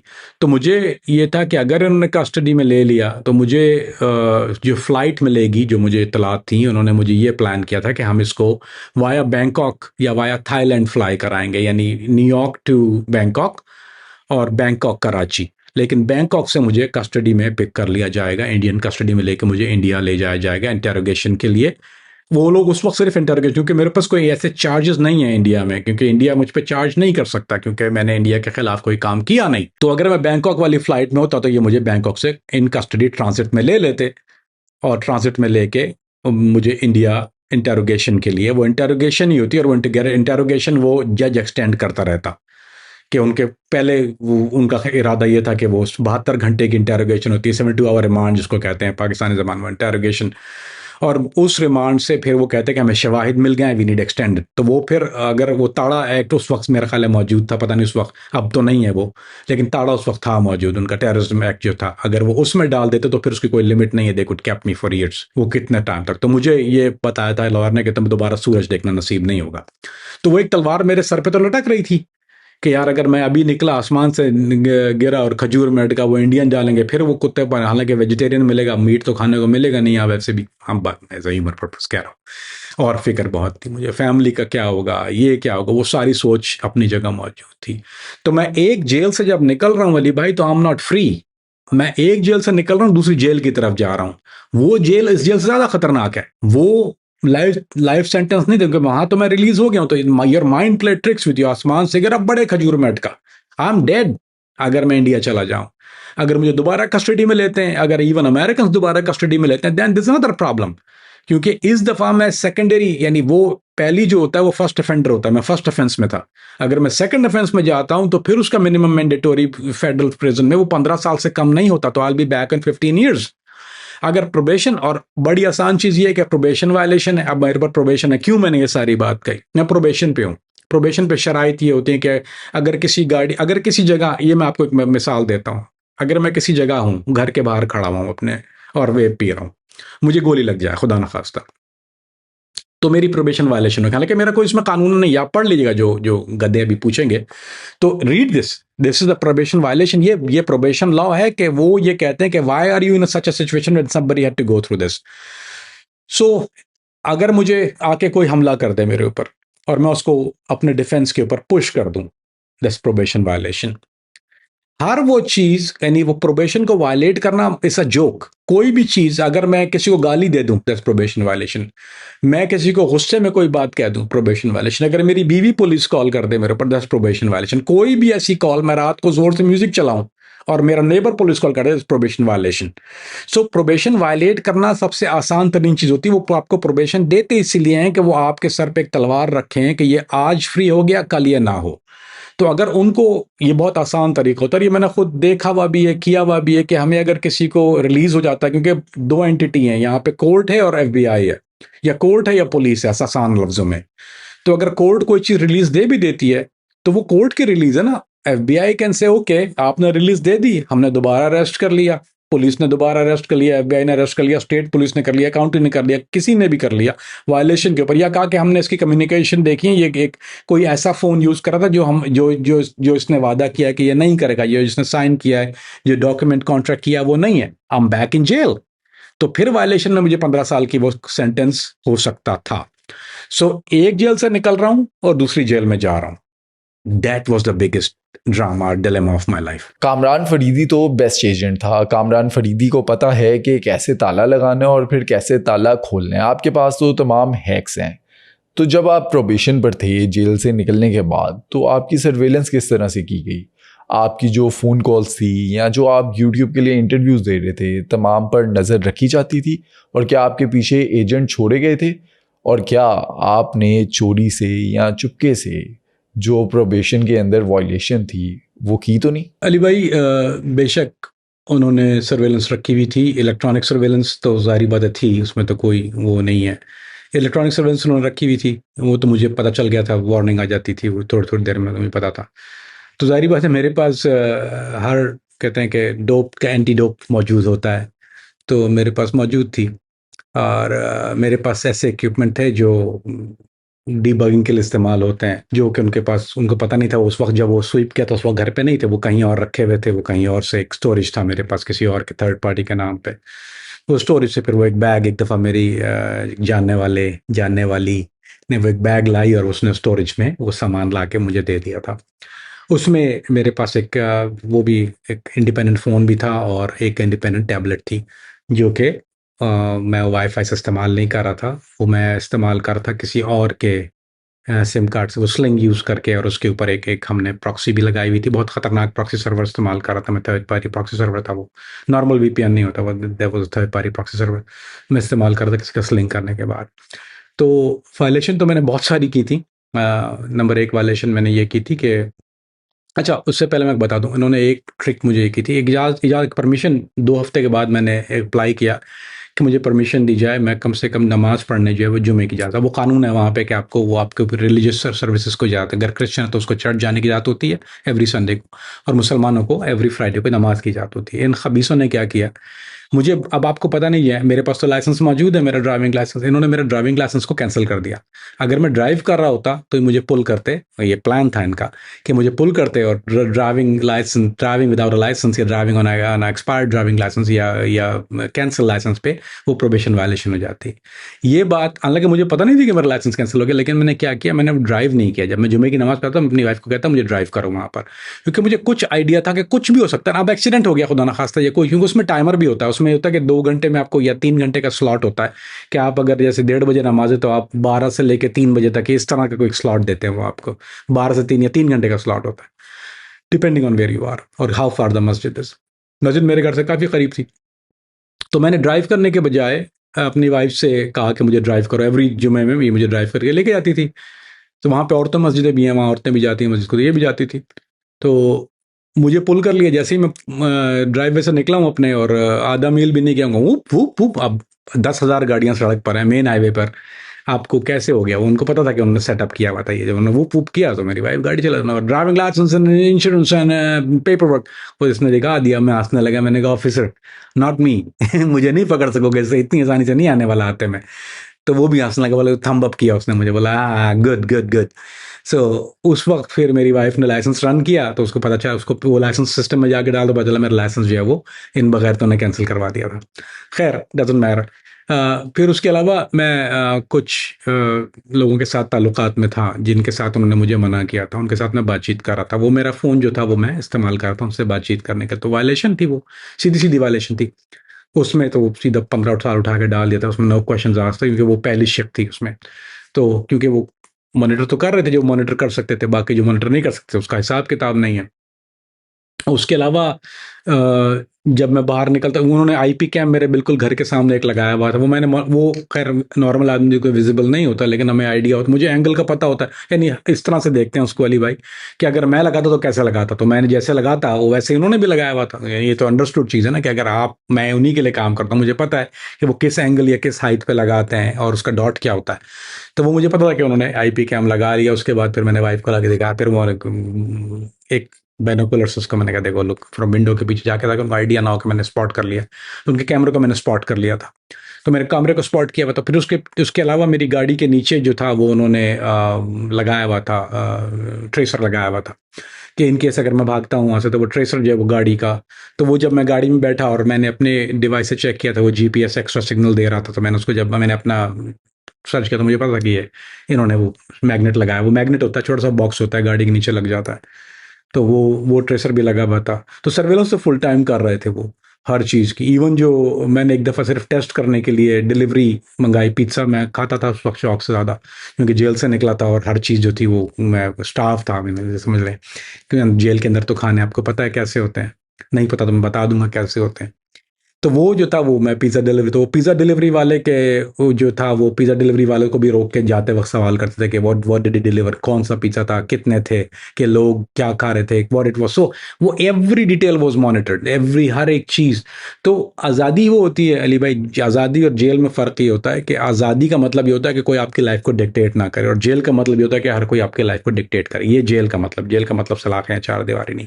सो उन्होंने मुझे एक जेल से निकाल के दूसरी जेल में डाल दिया था, और डिक्टेट कर रहे थे मेरी लाइफ को 110%, यानी डिक्टेट कर रहे थे। उनको पता था कि ये किसी, अब आदमी होता क्या है कि आप रिएक्शन करेंगे, कोई ना कोई झुंझला जाए, भागने की ट्राई करें तो वो पकड़, कोई भी चीज़ ऐसी, अगर आप, अब उनको आइडिया नहीं है कि मेरी मेंटल कैपेसिटी या कितना पेशेंस है मेरे अंदर, you run out of patience, आप बोलते हैं यार मैं ऐसे कैसे हम गोना रन। सो मोस्टली लोग जो वो क्या करते हैं भाई, जब उन पर इस किस्म का प्रेशर डाला जाता है, वो इसलिए डालते हैं प्रेशर कि ये कोई बेवकूफ़ी की हरकत करेगा, या तो किसी मेंटली लड़ाई झगड़े में हो जाएगा किसी के साथ, या वाइफ के साथ, या कोई लाउड नॉइज करेगा, या ट्राई टू स्केप। तो मेन चीज़ उनकी हो जाएगी, if you try to escape तो हम फिर पकड़ लेंगे, फिर तो स्केप तो सबसे बड़ी वायलेशन है। तो वो तो वायलेशन तो मेरी, खैर मैंने स्केप की ट्राई तो नहीं की, लेकिन आई केप्ट काम। और जैसे उन्होंने स्केड्यूल बताए थे, फिर प्रोबेशन वाला घर पे भी आता था अली भाई, वो हर हफ्ते एक probation officer, x FBI agent है वो, हाँ। तो वो घर पे आता था, और वो घर पे आके इंटरव्यू 1 घंटा घर पे बैठता था, क्या कर रहे हो, रूटीन क्या है, दिन क्या है, अच्छा क्या बात कर रहे थे। मैंने बोला वो यूट्यूब तो मैंने काफ़ी टाइम के बाद शुरू किया था, I think was like month after 2 month after, वो तो इत्तफाकिया शुरू हुआ था मेरा। तो मैंने उसको उस वक्त तो नहीं बताया था कुछ भी यूट्यूब का, लेकिन मैंने वहाँ को ऐसी बात नहीं की थी कि उसमें, मुझे ये पता था, बहुत से लोग ये सवाल करते भी हैं, I am glad you know we came to this one, कि बहुत से लोग ये सवाल करते हैं आप इतना खुल के बोलते हैं। मैं खुल के नहीं बोलता। अगर आप इसको खुल के बोलना कहते हैं, अभी खुल के बोल नहीं रहा मैं। ये सिर्फ एक ये समझ लें कि that's may be 40% of it, 50% of it. मैं कुछ, मेरी जो प्रोबेशन है वो अभी स्टिल स्टैंडिंग है। आपको पता है मेरी प्रोबेशन एक्टिव है एज वी स्पीक। तो मैं अभी आज भी प्रोबेशन पे हूँ, अमेरिकन प्रोबेशन पे आज भी हूँ मैं। वो डॉक्यूमेंट आपको मिल जाएगा ऑनलाइन। वो प्रोबेशन को मैंने अभी अपील की है, ये भी मैं फर्स्ट टाइम बता रहा हूँ मैं चक्कर में, किस चक्कर में हूँ। अभी भी मैं, अगर वो चाहें तो किसी भी मुल्क को कॉल करके मुझे वापस बुला सकते हैं या पकड़ सकते हैं। यही वजह है कि मैं पाकिस्तान गया था, क्योंकि पाकिस्तान में प्रोबेशन एप्लीकेबल नहीं होती उनकी, वो नॉन एक्सट्रेडिशन मुल्क है। तो लिहाजा मैंने अभी एक कोर्ट में अपील की हुई है कि मैं जब छोड़ चुका हूँ, जा चुका हूँ, तो मेरी प्रोबेशन क्यों तुमने एक्टिव रखी है? There is no right to have मुझ पे सर्वेलेंस का या कोई और सी चीज़ का। अब भी होती है, ज़ाहिर बात है, किसी न किस तरह से वो मॉनिटर करने की ट्राई करते हैं, लेकिन अब तो बहुत मुश्किल है उनके लिए करना। तो वो ख़त्म हो जाएगी। मुझे लग रहा है मेरे वकील ने वो अपील जज को दी हुई है, और अगर जज ने साइन कर दिए तो उसके बाद वो प्रोबेशन पे जाएगी वो अपील, जो वो मेरी प्रोबेशन जो है वो मैं क्लियर हो जाऊंगा। मुझे जेल से निकले हुए आज कमोबेश तकरीबन 1.5 साल हो गया है, ईयर एंड हाफ। और मेरी प्रोबेशन जो एक्टिव है वो 3 साल की है। 3 साल उसको पेपर्स बोलते हैं, मैं 3 साल पेपर्स पे हूँ। तो मैं कोशिश कर रहा हूँ वो पेपर्स ख़त्म हो जाएं ताकि मुझे थोड़ा और फ्रीडम मिल जाए कुछ और चटकले सुनाने का। कामरान भाई, मैंने 10 साल मीडिया की जॉब की। 10 साल के बाद मुझे ये फील हुआ कि अब अपने लिए कुछ करना चाहिए। मैंने मीडिया की जॉब को क्विट किया और अपना ये प्लेटफॉर्म स्टार्ट किया। जब ये सेटअप मैंने स्टार्ट किया तो उस टाइम टेंशन होती थी, बंदा स्ट्रेस में जाता है कि यार नई चीज़ स्टार्ट कर रहा हूँ, पता नहीं ये चलती भी है या नहीं। पूरी एक जॉब थी मेरी, वो छोड़ के मैंने ज़ीरो से स्टार्ट लिया। आपका एफबीआई का पूरा जो एक करियर था, आप दी बेस्ट एफबीआई एजेंट थे। उसके बाद जब आप जेल चले गए, आपका एक पूरा लाइफस्टाइल था जो डैमेज हुआ। जब आप जेल से निकले तो क्या कोई स्ट्रेस आपको हुआ? क्योंकि जेल से निकलने के बाद भी आप एक कैद में थे। आपके जो एक्सपेंसेस थे वो कैसे मैनेज करते थे? क्या एफबीआई की तरफ से आपको कोई पे किया जाता था, या अमेरिकन गवर्नमेंट की तरफ से आपके जो एक्सपेंसेस थे उनको हैंडल किया जाता था? और जो आपके अपने एसेट्स थे या जो आपके अकाउंट्स थे, क्या वो फ्रीज तो नहीं कर दिए गए थे? आपकी लाइफ में किस तरह से स्ट्रेस आया? कैसे आप चीज़ों को मैनेज कर रहे थे? फाइनेंसेस तो उन्होंने पूरे काट दिए थे, उन्होंने पूरी कोशिश की थी कि वो मेरे सारे फाइनेंस को कट कर दें। तो लेकिन देखें, हमारे जैसे लोग जो इस काम में होते हैं वो हमेशा अपने हर अंडे को एक बास्केट में तो नहीं रखते ना। हमें पता होता है हमारे पास स्केप राउट्स होते हैं। ये तो एक शुरू से ही सिखाया जाता है, यही हमें सिखाया जाता है, यही पार्ट ऑफ ट्रेनिंग होता है। और ज़ाहिर बात है, जब मैं ये स्टेप ले रहा था तो मैं एफबीआई से पहले मुझे पता था कि मैं क्या स्टेप ले रहा हूँ, उसके आफ्टर मैथ क्या हो सकते हैं। तो मैंने कुछ चीज़ों को कहीं और जगह मुंतकिल कर दिया था। कुछ ऐसी चीज़ें थी जो मैंने स्कैटर कर दी थी, जो कि मॉनिटरिंग में ना आ सकें। कुछ कुछ गोल्ड, कुछ डायमंड, कुछ अकाउंट्स, कुछ क्रिप्टो, कुछ ऐसी और चीज़ें, पूरी नहीं बताऊंगा, कुछ बता रहा हूँ। वो मैंने मूव करा दिए थे। तो मेरे पास अल्हम्दुलिल्लाह पैसे का तो was not least of my worries. जैसा आपने बताया कि स्ट्रेस होती है, ऑफ कोर्स, एक आपकी लाइफस्टाइल, एक लगा बंदा सैलरी आपकी आती है तो एक बहुत कंफर्ट जोन में होता है इंसान। लेकिन जब आपको अपनी सेविंग में से खाना होता है तो वो बहुत डिफिकल्ट चीज़ होती है। तो वो एक डिफिकल्ट पार्ट होता है। ज़ाहिर बात है, सोच हर एक होते हैं। वो एक आप सोचें कि आपको जब जॉब की इतनी स्ट्रेस थी तो मुझे क्या स्ट्रेस होगी। मतलब एक लगा बंदा करियर, इतने साल का पेंशन, सारी चीज़ें, बेनिफिट पैकेज इतना बड़ा होता है, उसको लात मार के निकाल रहा था। और लात मारी है मैंने, मतलब ये तो नहीं कहा कि मुझसे ले लिया गया, वो मैंने खुद, ये बाय चॉइस था। ये ऐसा नहीं था कि मुझसे ले लिया था, मैंने दे दिया था, लात मारी उसको मैंने। I am proud of it. तो जहन में तो था अली भाई, ऐसा नहीं है कि जहन में नहीं था, एक सोच तो थी। लेकिन मैंने मुझे या मेरे जैसे लोगों को, जब हम ये काम करते हैं तो जो पैसा होता है अली भाई, वो आपकी लीस्ट ऑफ द वरीज होती है। लाइफ जो है वो नंबर वन होती है। कि मुझे पता था कि दो तरफ से हमला हो सकता है, या तो अमेरिकन मुझे मार देंगे या इंडिया मार देगा, क्योंकि इंडिया बहुत पिस्ड ऑफ है। तो मुझे ये दो तलवारें मेरे सर पर लटक गई। मुझे इंडिकेशन था कि कुछ ना कुछ चल रहा है, वो इंडिया की तरफ से कुछ ना कुछ चल रहा था। उन्होंने, उस वक्त मैंने इंस्टाग्राम बनाया था नया नया, मुझे इंस्टाग्राम पे उन्होंने मैसेज किया, मुझे एक जानने वाले की तस्वीर भेजी। मुझे फिर उन्होंने एक जानने वाले के घर को, आप समझ जाएं किसका घर, उन्होंने मुझे सैटेलाइट वर्जन उसका, मुझे बोलता है कि मैं इंडिया से बात कर रहा हूँ और ये कर रहा हूँ। मैंने कहा, तेरी इंडिया की और तेरी इंडिया की भी ऐसी की तैसी। तो उसने मुझे बोला, सो यू नो कि मैं कौन हूँ, तुम सैटेलाइट। तो उन्होंने सैटेलाइट इमेजरी भेजी मुझे एक घर की। वो सैटेलाइट, जब मुझे अंदाजा होता है ना, कुछ लोग झूठ बोल रहे हैं, मजाक कर रहे हैं, how do you verify somebody. तो मैंने उसको जब ट्रेसर मारा उसके ऊपर, तो वो जो था वो बाउंसर यूज कर रहा था। बाउंसर जो है वो, नॉर्मल लोग वीपीएन यूज करते हैं, bouncer is used by certain agencies, जो कि आपकी लोकेशन को बाउंस करता है। अभी आप इटली दिखा रहे हैं, अभी 2 मिनट में फ्रांस दिखाना शुरू कर, 2 मिनट में स्पेन दिखाना, so that bounces around a lot. So आप ट्रेस कर रहे हैं जब उसके एड्रेस को या आईपी को या कोई चीज़ को, तो वो बाउंस हो रही, तो आपको पता चल गया कि ये है सही, जो कह रहा है वो है। फिर अपने सैटेलाइट इमेज भेजा तो मुझे आइडिया हो गया कि उन्होंने फला भाई के घर का, उसने एक सैटेलाइट इमेजरी मुझे भेजी। तो मुझे पता था कि वो ब्लफ नहीं कर रहा। तो मुझे धमकियां दे रहा था कि मार देंगे, ये कर देंगे, अभी भी बाज आ जाओ, इंडिया आ जाओ, यूं कर दो या ये कर दो। ना, जा तेरी कर ले जो करना है, मुझे कुछ भी नहीं घंटा कर सकते तुम लोग। तो वो एक तो मुझे ये था कि अगर नॉर्मली अगर वो करते हैं तो वो अगर मुझे ट्राई टू किल मी, वो ऐसा तो नहीं कि वो गन लेके घर में घुसेंगे, वो कार एक्सीडेंट होगा या मैं बाहर होऊंगा तो कोई आएगा और दिल गिव यू पॉइजन स्नैप या कोई ऐसी चीज़। फिर मैंने वो जब मुझे कॉल आई तो फिर मैंने डिलीवरी मंगाना बंद कर दी फूड की, बिल्कुल मैंने बाहर से डिलीवरी बिल्कुल ज़ीरो कर दी कि पॉइजन जहर ना दे दें मुझे खाने में, क्योंकि वो एक सबसे बड़ा ये था कि ये कुत्ते के बच्चे ये बहुत करते हैं कि ये पॉइजन कर देते हैं फूड को, चाहे वो अमेरिकन हो, चाहे वो इंडियन हो, चाहे कोई और एजेंसी हो, इनका नंबर 1 एमओ पॉइजन होता है। तो वो मैंने बंद कर दिया था। तो एक तो सोच तो स्ट्रेस तो थी, सोच तो थी, लेकिन अली भाई मुझे पैसा कमाने के जो जो चीज़ें होती हैं वो तो बहुत आसान है ना मेरे लिए। मैं अगर जो मैं इलीगल काम जो मैं लोगों को पकड़ता रहा हूँ जिस काम के लिए, वो मुझे करना कितना मुश्किल है, क्योंकि मुझे पता है कि वो पकड़े कैसे जाते हैं। तो वो मुझे 100% कोई चीज़ 100% तो नहीं होती। वो कहते हैं कि जब इंसान का नसीब खराब चल रहा हो तो ऊँट पे भी बैठो तो कुत्ता काट लेता है। लेकिन ये कि अल्हम्दुलिल्लाह ऐसा कोई नहीं था कि रास्ते बहुत थे अल्हम्दुलिल्लाह। अल्लाह ने जब अल्लाह एक रास्ता बंद करता है तो वो 100 रास्ते खोलता है। तो वो रास्ते तो बहुत थे मेरे पास पैसा कमाने के ना, और मेरे पास इतना अल्लाह का शुक्र है मौजूद कि मुझे ये फिक्र नहीं थी कि मुझे where I am gonna get my next bread tomorrow from. और फैमिली मेरी काफ़ी स्ट्रांग है और एज वेल। तो ऐसा भी नहीं है कि अल्लाह ना करे कि कभी अगर ऐसा वक्त आए खुदा ना खास्ता, तो मुझे पता था कि I have enough backup available के मेरी जो हम लोग जब एक चीज़ प्लान करते हैं तो हम उसको A B and C tier रखते हैं कि ये आपका plan A, plan B, plan C होता है वो आपका। तो मेरा plan A was what I had, plan B, and then I will not tell you my plan सी।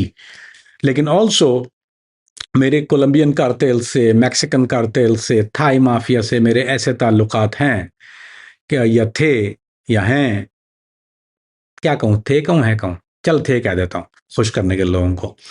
तो अगर मैं उनको कॉल करूं कि मैं बोलूं कि मुझे कल ज्वाइन करना है या मुझे कल फलां दवाई जो तुम बेचते हो वो मुझे फलां मुल्क में चाहिए, क्योंकि वो हर जगह को बेचते नहीं है, तो ऐसा नहीं है कि मैं कमा नहीं सकता। वो तो मुझे 5 मिनट लगेंगे, 5 किलो इधर आएगी, 5 किलो उधर उतर जाएगी, 10 किलो इधर उतार दूँ तो $1 मिलियन बन जाता है सीधा सीधा रिवा एक झटके में। तो वो मुझे पता है कि कैसे करना है। उसके लिए मुझे अपने हाथ गंदे नहीं करना है, या मुझे कोई और चीज़ स्मगल करानी है, मुझे कोई और चीज़ बेचनी है, चाहे वो वेपन हो, चाहे वो गैजेट्स हो, चाहे वो और। अब मेरे पास एक्सेस तो इन चीज़ों का है जो नॉर्मल आदमी के पास नहीं होता। अब मुझे अगर आज मैं गैजेट बेचना, अगर मैं सिर्फ स्पाई गैजेट बेचना शुरू कर दूँ, मुझे तो एक जगह से फ़ोन करना है, वहाँ से डिलीवर हो जाएगा किसी के घर पे, बहुत आसान सी बात है ना। मुझे तो पैसा आ जाएगा। वो कंपनी भी, या मैं यहाँ से ब्रोकरेज भी करूँ, तो मैं अगर आपको ट्रायंगुलेटर चाहिए, किसी को फ़ोन को ट्रायंगुलेटर, मेरे पास ऑफर्स हैं ऐसी, जो लोग मुझे बोलते हैं यार मुझे ट्रायंगुलेटर चाहिए, तो कुछ ऐसी चीज़ें उनको चाहिए होती हैं। किसी रशिया में, आज मिसाल के तौर पर रशिया में सैंक्शन है, तो ऐसे ब्रोकरेज मेरे पास मौजूद थे जो रशिया में अगर कोई सैंक्शन है, उनको कोई हेलीकॉप्टर का पार्ट चाहिए, तो वो सारी बातें वहाँ ओपन मार्केट से नहीं ले सकते। अगर कोई ऐसे मुल्क को चाहिए जिसके जो वो चीज़ नहीं ले सकते, तो मेरे पास वो मौजूद है। उनके जो ब्रोकर जो होते हैं, अब ज़रूरी नहीं कि वो आप गवर्नमेंट से डील करें, वो इंडिपेंडेंट ब्रोकर्स होते हैं या आर्म डीलर होते हैं।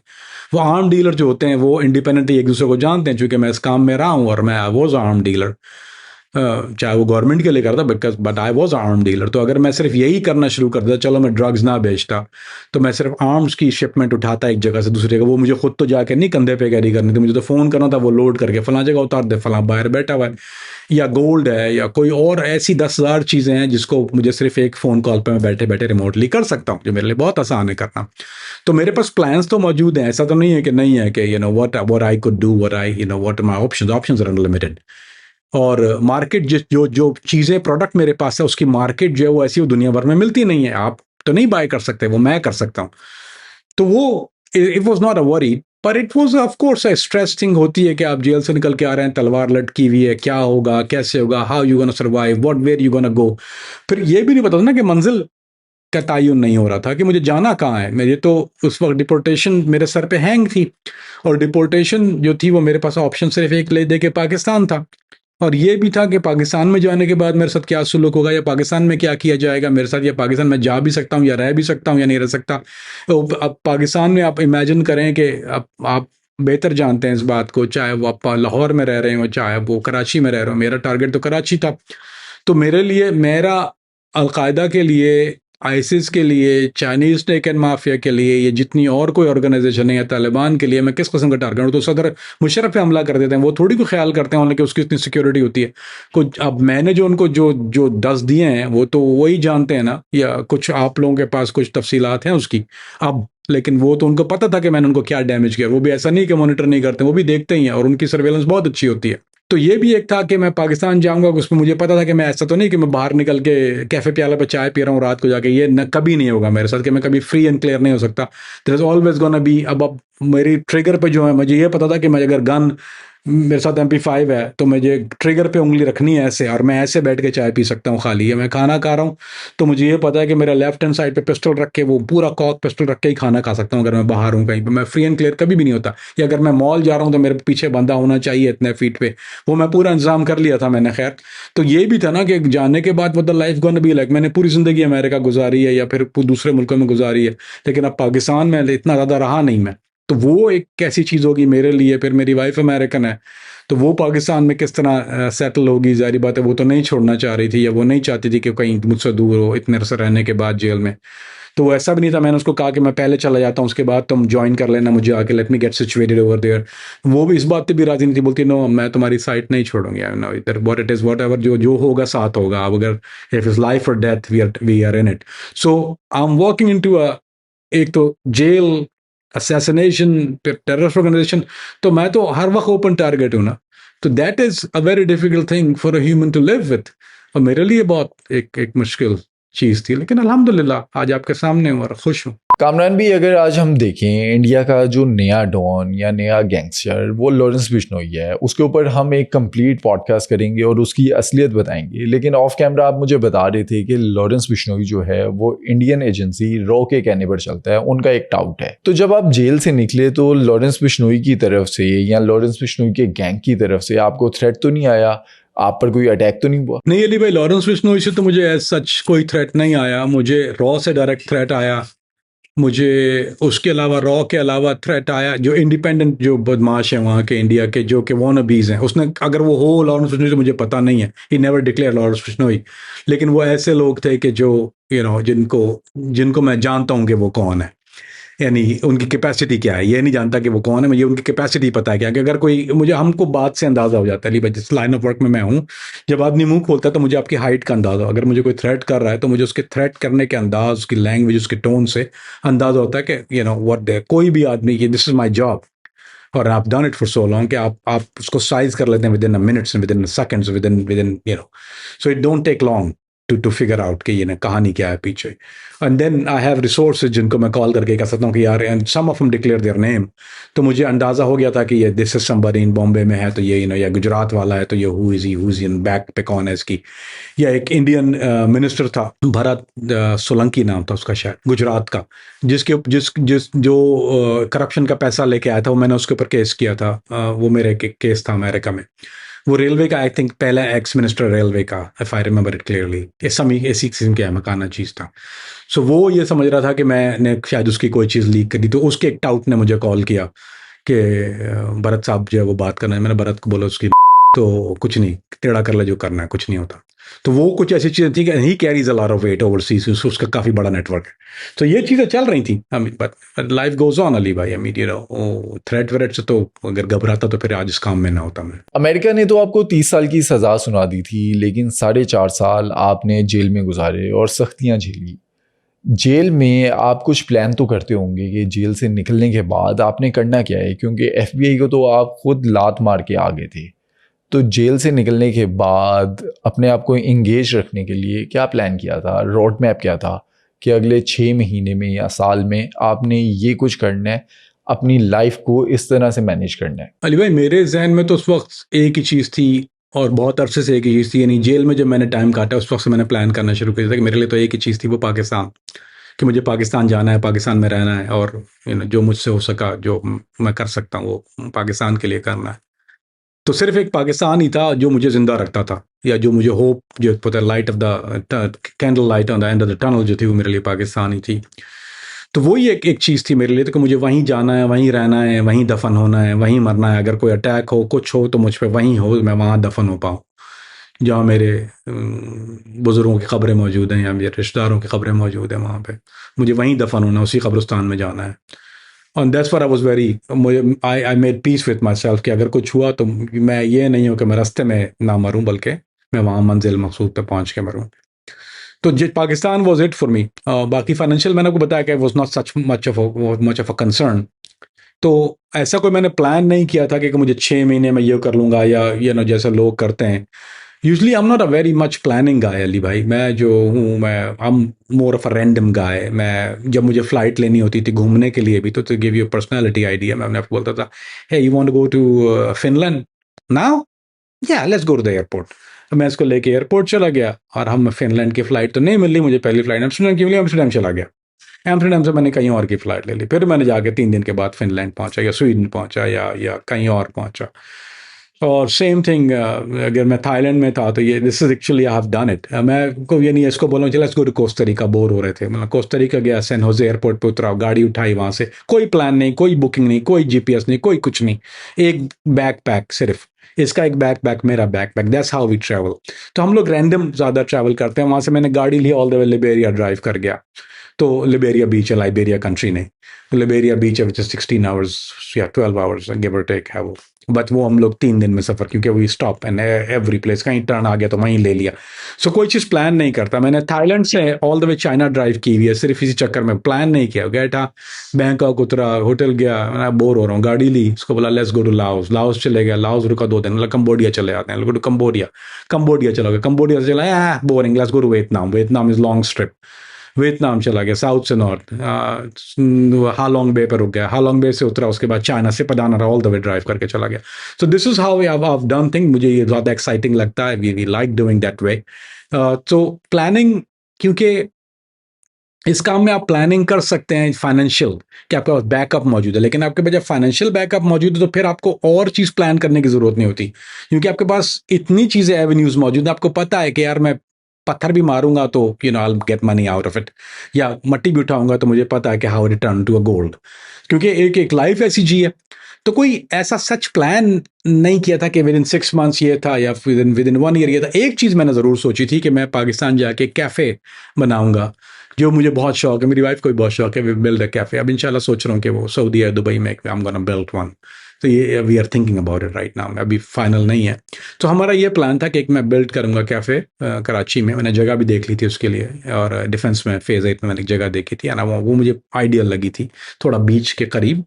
और वहाँ मैंने एक कैफ़े बिल्ड करना था जहाँ मैं मीट एंड ग्रीट रखता अपने लोगों से, क्योंकि इतने लोग बेचारे भाई हैं छोटे, मिलना चाहते हैं, देखना चाहते हैं, मेरे पास वक्त नहीं होता, या जगह नहीं होती है, या इससे सिक्योरिटी थ्रेट। तो मैंने कहा वो सिक्योर करने के बाद उसको फिर I start meet and greet. तो वो एक कैफ़े ज़रूर मैं बिल्ड करना चाह रहा था, जहाँ मैं विल लाइक कॉल किस्सा खानी बाजार, जहाँ will sit in a weekend and drink coffee या चाय या दूध पत्ती, और will tell the stories about what happened and how it happened, and we're just like a casual sitting. तो वो एक ड्रीम था। It didn't go through, क्योंकि यारी बात है, every plan does not take effect until something else happen. Something else happen always for good. और मेरे एक लाइफ में एक बिलीव ये है अली भाई, कि हर चीज़ जो होती है वो आपके अच्छे के लिए होती है। लाइफ में कोई भी चीज़ हम खास तौर पे समझते हैं। मैं आपको एक बहुत खतरनाक लेसन, एक चीज़ बताने जा रहा हूँ। आपकी ज़िंदगी में जो भी कुछ होता है अली भाई, हमारे पास एक चीज़ नेगेटिव आती है। जैसे मैं पाकिस्तान गया, मेरा मामला नहीं बन सका पाकिस्तान में, जो मुश्किलात मुझे हुई पाकिस्तान में, तो हम ये उस वक्त रोना शुरू कर देते हैं। इंसान की नेचर होती है कि यार ओ मेरे साथ ये हो गया। नहीं, अगर अल्लाह सुब्हान ताला, अगर आपके साथ कोई ऐसी चीज़, कोई वाक़या या कोई आपके सामने आता है जो कि हर चीज़ अल्लाह की तरफ से है, तो वो बेहतरी के लिए होता है। यही वजह थी कि मैं फ़ौरन मक्का पहुंचा ना, मैं तो I was in Saudi Arabia. तो कितने लोग आरजू करते हैं मदीना जाने की, कितने लोग आरजू, मैं तो रहता मक्का में था, मैं तो अभी यहाँ हूँ दुबई में। I am not gonna say for how long, but I am here. But eventually मेरा तो एक सिलसिला ऐसा बन गया कि आई हैव द डॉक्यूमेंट, मेरे I am gonna go back there, I am residence now of Saudi Arabia as well, I am residence of Dubai. तो मेरे पास दोनों रेजिडेंसी। अब आप देखिए, अगर मैं पाकिस्तान में रहता तो I would have been very difficult for me to, लेकिन अल्लाह सुब्हान तआला ने मुझे एक जगह से, जहाँ की मैंने आरजू कर रहा था, उसने कहा नहीं शायद तेरे लिए अच्छा रखा हुआ है मैंने। तो मैं आपको और मैं मिसाल देता हूँ आपको। आपने सुना होगा सुनामी जो है, पॉलिटिकल पार्टी बहुत यूज़ करती है, सुनामी ले आएंगे, सुनामी लाएंगे। हालांकि सुनामी एक बहुत खतरनाक लफ्ज़ है कि उससे तबाही हो जाती है। तो मैं पढ़ रहा था एक चीज़, और मुझे एक बड़ी अजीब चीज़ सामने आई जब इन वाक़यात को, और मेरे जहन में मेरी अपनी सिचुएशन आ गई। अली भाई, जब सुनामी आता है तो पूरी आइलैंड या कोई भी चीज़ जो समंदर में होती है वो वाइप हो जाती है, ज़िंदगी का नामो निशान मिट जाता है। अब आप सोचें कि यार अल्लाह सुब्हान ताला तो गफूर रहीम है और ये तो पूरी मौत हो जाती है। अली भाई, सुनामी की ही वजह से ये आपको मैं इंफॉर्मेशन देने जा रहा हूँ बच्चों को, ताकि उस वाक़े को याद रखना और ये समझना कि अगर तुम्हारी ज़िंदगी में कभी सुनामी आया है तो सुनामी क्यों आता है। जब सुनामी आता है, आइलैंड वाइप होते हैं, तो जो जजीरे होते हैं जहाँ नारियल है और चीज़ें या छोटे हशरातुल अराज जिसको कहते हैं, या कोई और ज़िंदगी की जो चीज़ें हैं वो रहते हैं नॉर्मली, ऐसे फ्रॉग्स है या कोकोनट, एक ऐसी चीज़ है वो ट्रैवल करता है पानी में, उसे एक वाहिद चीज़ है, एक वाहिद फल या फ्रूट कह ले, वो फल ही है जो कि ट्रैवल करता है बाय द ओशन। जो अगर आप किसी ऐसे आइलैंड में जाके फंस गए तो वहाँ पे सिर्फ आपको देखा ना, फिल्मों में देखोगे सिर्फ कोकोनट होते हैं, वो कैसे आता है वहाँ पे, वो सुनामी से आता है। जब सुनामी वाइप आउट करती है तो वो जो जो कोकोनट है वो जाता है, वो ड्रिफ्ट होता है और वो लग जाता है वहाँ पे, एंड देन इट बिकम। और सेम वे जो फ्रॉग्स है या कोई ऐसी चीज़ें हैं, केकड़े हैं, क्रैब्स हैं, जो कि ज़िंदगी का निशान लेती हैं, वो क्या करते हैं, वो जो लकड़ियाँ जो होती हैं जिसमें जो छुपे होते हैं या वो जिसमें छुप जाते हैं तूफान आने से पहले, वो जब सुनामी आता है उसको स्वाइप करके उस आइलैंड में लाकर जलते, जहाँ पे पहले कुछ नहीं था, अब वहाँ पे जिंदगी का चीज़ें शुरू हो गई, कुछ ऐसी चीज़ें जो एक सुनामी जो कि एक जजीरे के लिए मौत लेके आया, वो दूसरे जजीरे के लिए जिंदगी के समान, तो वहाँ पर अगर कोई आप स्टैंड हो जाते हैं तो then there something available there. So हम जो कब चीज़ें हमें जो नेगेटिव लगती हैं वो नेगेटिव होती नहीं है, वो बहुत पॉजिटिव होती है हमारी जिंदगी के लिए, and this is what the lesson of this whole thing is. ये पूरी पॉडकास्ट करने का, ये बताने का मकसद इसलिए नहीं है कि मैं आपको कोई चीजें देने के लिए कोई चीज दे रहा हूँ, spice is not a thing for me, लेकिन हाउ वन ओकेजन, एक जिंदगी का वाकया आपको दूसरी जिंदगी की तरफ ले जाता है, और हमेशा it's always better than other, हमेशा एक चीज जो होती है वो बेहतर होती है। I become a better human, मैंने आपको पहले बताया था कि I become a better human being after jail time. I have more study than I have ever done in my life. I have seen more things, more opportunities ever seen. जब मैं spy था तो मैं सिर्फ spy था, अभी मुझे आप यकीन करेंगे अली भाई, आप किड यू नॉट, मुझे लास्ट नाइट मैं एक मीटिंग से आया हूँ, मुझे एक बहुत बड़ी कंपनी है दुबई की जिसने मुझे ऑफर किया है कि आप कोलैब करें हमारे साथ। This are Humang, their builders. मुझे 3 ऐसी ऑफर आई हैं बैक टू बैक जो कि मेरे वहमो गुमान में थे। अब मैंने यूट्यूब कभी नहीं किया, मैंने कभी ये चीजें की नहीं है। They want my name to be in there. एक कराची में एक कंपनी है जिसने मुझे एक ऑफर की है बहुत बड़ी, मैंने ली नहीं है, किससे कमिट नहीं किया क्योंकि इट्स अ गारंटी थिंग। लेकिन ऐसी बहुत सी ऐसी चीजें हैं जो एवरीडे आती हैं। आप, मैं नहीं पता कि मैंने कितने लोगों को ना किया बिजनेस के लिए, उन्होंने बोला please can you join us, आपकी एक्सपर्टीज यहाँ चाहिए, आपके एक्सपर्टीज इसमें चाहिए। एक सॉफ्टवेयर कंपनी है, एक नहीं एक से ज़्यादा सॉफ्टवेयर कंपनीज हैं जो कि फेशियल रिकग्निशन या स्पाई सॉफ्टवेयर बनाती हैं। उन्होंने बोला कि आप सिर्फ इंडोर्स कर दें हमारी कंपनी को, will give you this much amount, हम आपको सिर्फ आप प्रोग्राम कर दें ये प्रोडक्ट हमारी, या हमारी इस प्रोडक्ट को आप किसी ऐसी कंट्री को भेजें, थर्ड वर्ल्ड, जिनके पास ये चीज़ें मौजूद नहीं है। वी मैन्युफैक्चर फेशियल रिकग्निशन या वॉइस रिकग्निशन या और कोई ऐसी चीज़ें जो हम बनाते हैं, या हार्डवेयर या सॉफ्टवेयर जो बनाते हैं, आप सिर्फ हमारा लिंक करा दें उनके, आपके ताल्लुक दूसरे इंटेलिजेंस वालों के साथ जो आपने उनका पहले काम किया हुआ है, मिसाल का ब्राज़ील है या ऐसी थर्ड वर्ल्ड कंट्रीज हैं जब तो जिनके पास एक्सेस नहीं है, तो आप ये उनको लॉन्च करा दें, will give you partnership in our program. So Ali भाई, हेयर आई एम। तो मेरे जैसे आदमी को कभी वरी होने की ज़रूरत क्या क्यों होगी? उसकी एक शायद वजह है कि मैंने शायद किसी के साथ कोई ऐसी ज़्यादती, जहाँ मुझे याद पड़ता नहीं कि ज़ाती इरादी तौर पे तो नहीं, गैर इरादी तौर पे शायद की होंगी बहुत ज़्यादा, लेकिन इरादी तौर पे मेरा नहीं ख्याल कि मैंने किसी का बेड़ा करके इरादी तौर पे नहीं किया। अगर किसी ने गलत किया उसका तो मैंने खटिया खड़ी कर दी, वो तो लाइन लगा लें जितनी लंबी लगानी है। जिसने जिसने कोई गलत चीज़ की है उसका मैंने नस्लें बर्बाद कर दी, लेकिन खामखा for no reason I have not hurt anybody. So यही वजह है कि जिसको अल्लाह रखे उसे कौन चखे। कामरान भाई, एफबीआई और आपका जो 25 सालों का साथ था उसमें आपने बेशुमार मिशंस किए, आप अलकायदा का भी हिस्सा बने, आपने दाइश के साथ भी काम किया, आपने वाइट कॉलर क्राइम को भी देखा, आप जिस तरह से ट्रेंड हुए एफबीआई में, आप बेस्ट एजेंट थे। जेल से निकलने के बाद दुनिया की जो एजेंसीज थी, जो सीक्रेट एजेंसीज, उन्होंने आपको फ्लिप करने की कोशिश नहीं की कि आप उनके साथ चले जाएं, उनके लोगों को ट्रेन करें या उनके लिए काम करें? कोई इस तरह के मामला थे, आपको अप्रोच किया गया था? अली भाई, वो लिस्ट मैं नहीं बता सकूंगा, मैं आपको इशारे दे देता हूँ। जाहिर बात है इंडिया से तो थी ही, वो तो पहली चीज़ आई थी। उन्होंने एक फिक्सर को कॉल किया, मेरी जानने वाली है, फिक्सर है वो। फिक्सर का मतलब कुछ इस फील्ड में फिक्सर्स होते हैं जो आपको, जो कुछ और काम कर, जर्नलिस्ट कह लें उनको, जर्नलिस्ट होते हैं वो, जो कि मुल्कों की एजेंसी के साथ काम करते हैं। तो उसको एक फिक्सर को कॉल गया और उसने मुझे कॉल किया कि मैं तुम्हें ऑफर आ रही है। वो तो पहली तो मुझे आई गई थी, वो तो इंडिया से। उसके बाद फिर पड़ोसी एक पाकिस्तान के मुल्क है, उसने एक, उसके अलावा एक पड़ोस है उधर से आई। फिर साउथ अफ्रीका से एक बहुत अच्छी ऑफर, मुझे बहुत हैंडसम ऑफर है। वो अभी भी कुछ दिन पहले भी उन्होंने रब्ता किया। वो उस लिए नहीं है कि उन्होंने इंटेलिजेंस में नहीं है, वो उनको एंटी करप्शन के लिए चाहिए कोई आदमी के जो उनकी वहाँ पे करप्शन को जो है वो एंटी करप्शन, क्योंकि मैं ये काम कर चुका हूँ, I was an anti corruption for a while. उस एफबीआई की एक वाइट कॉलर क्राइम डिवीजन होती है, तो वो I used to go after senators जो जो रोग एलिमेंट्स होते हैं वहाँ के, तो I used to do that. उन्होंने वो केस स्टडी किया हुआ था, somehow they get that case study. क्योंकि एक जो मेरा करिकुलम में पढ़ाया जाता है वाली भाई, सो यू नो, एक यूनिवर्सिटी ऑफ साउथ फ्लोरिडा में एक निसाब में पढ़ाया जाता है। एक मेरा केस था जो कि अमेरिकन ड्रीम जो कि आपने सुना होगा, वो निसाब में मौजूद है। I mean was a landmark case. So ऐसे कई केसेस हैं जो जो निसाब में मौजूद हैं, जो पढ़ाए जाते हैं। ऑल्दो हम 7 जमात पास, बिलीव इट और not, may be you can easily believe it मेरी जबान से। तो अब ऑफरें तो आती हैं कुछ मुल्कों की, जारी बात है मैं नाम नहीं ले सकता जहाँ मैं मौजूद हूँ, तो लेना मुनासिब नहीं होगा, लेकिन ऐसे कई हैं जो मुल्क, जो कुछ के ले दिए मैंने नाम।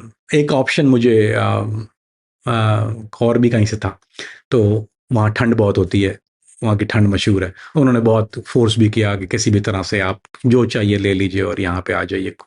और वो एक खास एवेन्यू के लिए कह रहे थे। वो हर ऐसा नहीं कहते कि आप स्पाई बन जाए, क्योंकि मैं आई एम एक्सपोज नाउ, तो ये नहीं होता कि you don't become a spy go to anywhere else, ये नहीं होता। वो तो जो आप एक्टिव सर्विस में होते हैं तब होता है। इसमें मोर ऑफ अ ट्रेनिंग, एक्सपर्टीज और आपके जो लैंडमार्क केसेस हैं। क्योंकि हमेशा क्या होता है कि अली भाई देखिए, नेचर ऑफ क्राइम तो एक ही रहती है ना, तो वो नेचर ऑफ क्राइम जो आपने अगर सक्सेसफुली किया हुआ है, सो अगर वहां पर वो चीज हो रही है तो then they want you for their expertise. More of a training manual आप बना दें, मोर ऑफ अ ट्रेनिंग बता दें, मोर ऑफ अ डायग्राम बना दें उसका, या रोड या पैथ या पार्टीशन किस तरह से उसको इंटरसेप्ट किया जाए। यू नो, आप अब मुझे, अगर आप मिसाल के तौर पे मुझे कहते हैं कि पाकिस्तान में ड्रग्स आती है, तो मैं आपको अब on top of the head, मुझे ज़रूरत तो नहीं है इसके लिए कि मैं किसी जाके किसी को कॉल करूं कहाँ से आती है। मुझे पता है किस लेवल की आती है, क्या जाता है, क्या आता है, किस राउट से जाता है, किस राउट से आता है, ये तो मैं आपको अभी बैठे बता देता हूँ। अगर आप बोलें कि गाम्बिया में गनें आती हैं या दारफोर में गन्स आती हैं, तो मैं आपको बताता हूँ कि कौन सी गन्स आती हैं, किस राउट से आती हैं, कौन सी गन किस मैन्युफैक्चर, किस मेक, किस राउट, कौन डीलर देता है। ये मुझे सारी बातें पता होती हैं, because been in so long in this, क्योंकि हल्का हमारा एक ही है, सो आई कैन टेल। तो उसके लिए मुझे कोई कॉलें नहीं करनी किसी को, हालांकि although I have access to the calls, लेकिन ये कि कोई इतना बड़ा मसला नहीं है। सेम थिंग विद अलकायदा का, अगर आपको कोई चीज़ है अभी, तो मुझे पता है उनका ऑपरेशन, कमांड कंट्रोल ऑपरेशन, वो तो चेंज नहीं होता, वो एक ही चीज़ से बेटर रहता है। वो मोर ऑफ एजुकेशनल वे में भी ऐसी ऑफर्स आती हैं जो अमूमन होती हैं। लेकिन ये कि जारी बात है, मैं सिविलियन ना हूँ, मैं एक सिविलियन हूँ और मैं एक आपके साथ बैठ के इंटरव्यू देता हूँ, ये मेरा मेन काम है, उसके अलावा और कुछ नहीं करता। कामरान भाई, जैसे कि आपने बताया कि दुनिया की कई इंटेलिजेंस एजेंसीज ने आपसे रब्ता किया, आपको फ्लिप करने की कोशिश की, कुछ का आपने नाम लिया, कुछ के बारे में आपने नहीं बताया, लेकिन क्या कोई ऐसी ऑप्शन है कि आप दोबारा अमेरिका जाके एफबीआई या सीआईए या उनके जो ट्रेनिंग स्कूल्स हैं उनको ज्वाइन कर सकें? कोई ऐसी ऑप्शन या कोई प्लान है आपका? अली भाई, जहाँ तक बात है अमेरिका की, तो देखें, मैंने जिन टर्म्स पे उनको छोड़ा वो बहुत बुरी टर्म्स थी, मतलब not in a friendly way ना, तो यू आर अगेंस्ट इट। जहाँ तक बात है, is there an option? Option are always there Ali भाई, the options are always there. लेकिन ऑप्शन, ये दो पार्टी कंसेंट होता है, इट्स लाइक अ मैरिज, निकाह होता है, फोर्स नहीं। It's a two party consent, दोनों को एग्री होना चाहिए। मेरा दिल में एज सच कोई डिज़ायर नहीं है, क्योंकि आई think I am doing a more interesting work now. तो ऑप्शन इज ऑलवेज देयर, आप, बट somebody have to, अगर एक इनिशिएट कर दूसरी पार्टी एग्री ना हो, तो इट नेवर गोना वर्क। जारी बात है, एक्सपर्टीज इन सर्टेन थिंग। एक चीज़ ये होगी, अगर खुदा न खास्ता कहीं दुनिया में कोई अटैक हो जाता है, कोई दूसरा बड़ा, अगर अलकायदा का दोबारा कोई बहुत चीज़ हुई, सो आई नो द प्रेशर बढ़ जाएगा। ऐसे तो चैटर चलते रहते हैं वो डिफरेंट चैनल से कि you know what do you think of this और what do you think of that. I tell you what I think, I don't want to do it, मुझे करना नहीं है, क्योंकि व्हाई वुड आई, मुझे ज़रूरत क्या है, मुझे कोई ज़रूरत नहीं है ना ऐसी। यानी अगर इफ यू टॉक अबाउट, देखें, अगर बहुत एग्जॉटिक चीज़ एक एजेंट के लिए होती है फील्ड।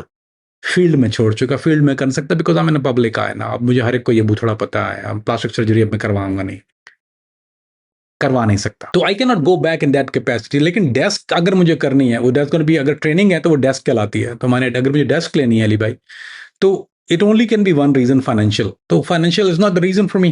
तो डेस्क लेने का बनता नहीं, क्योंकि I can make way more money in private entity. अगर मैं चाहूँ आज, तो मैं अगर कहीं और ट्रेनिंग देना शुरू कर दूँ या कुछ और, तो I can make way more money than a salary, क्योंकि वो फिर कॉन्ट्रैक्ट बेस होता है, फिर आप कंसल्टेंसी बेस होती है, या वो चीज़ें होती हैं।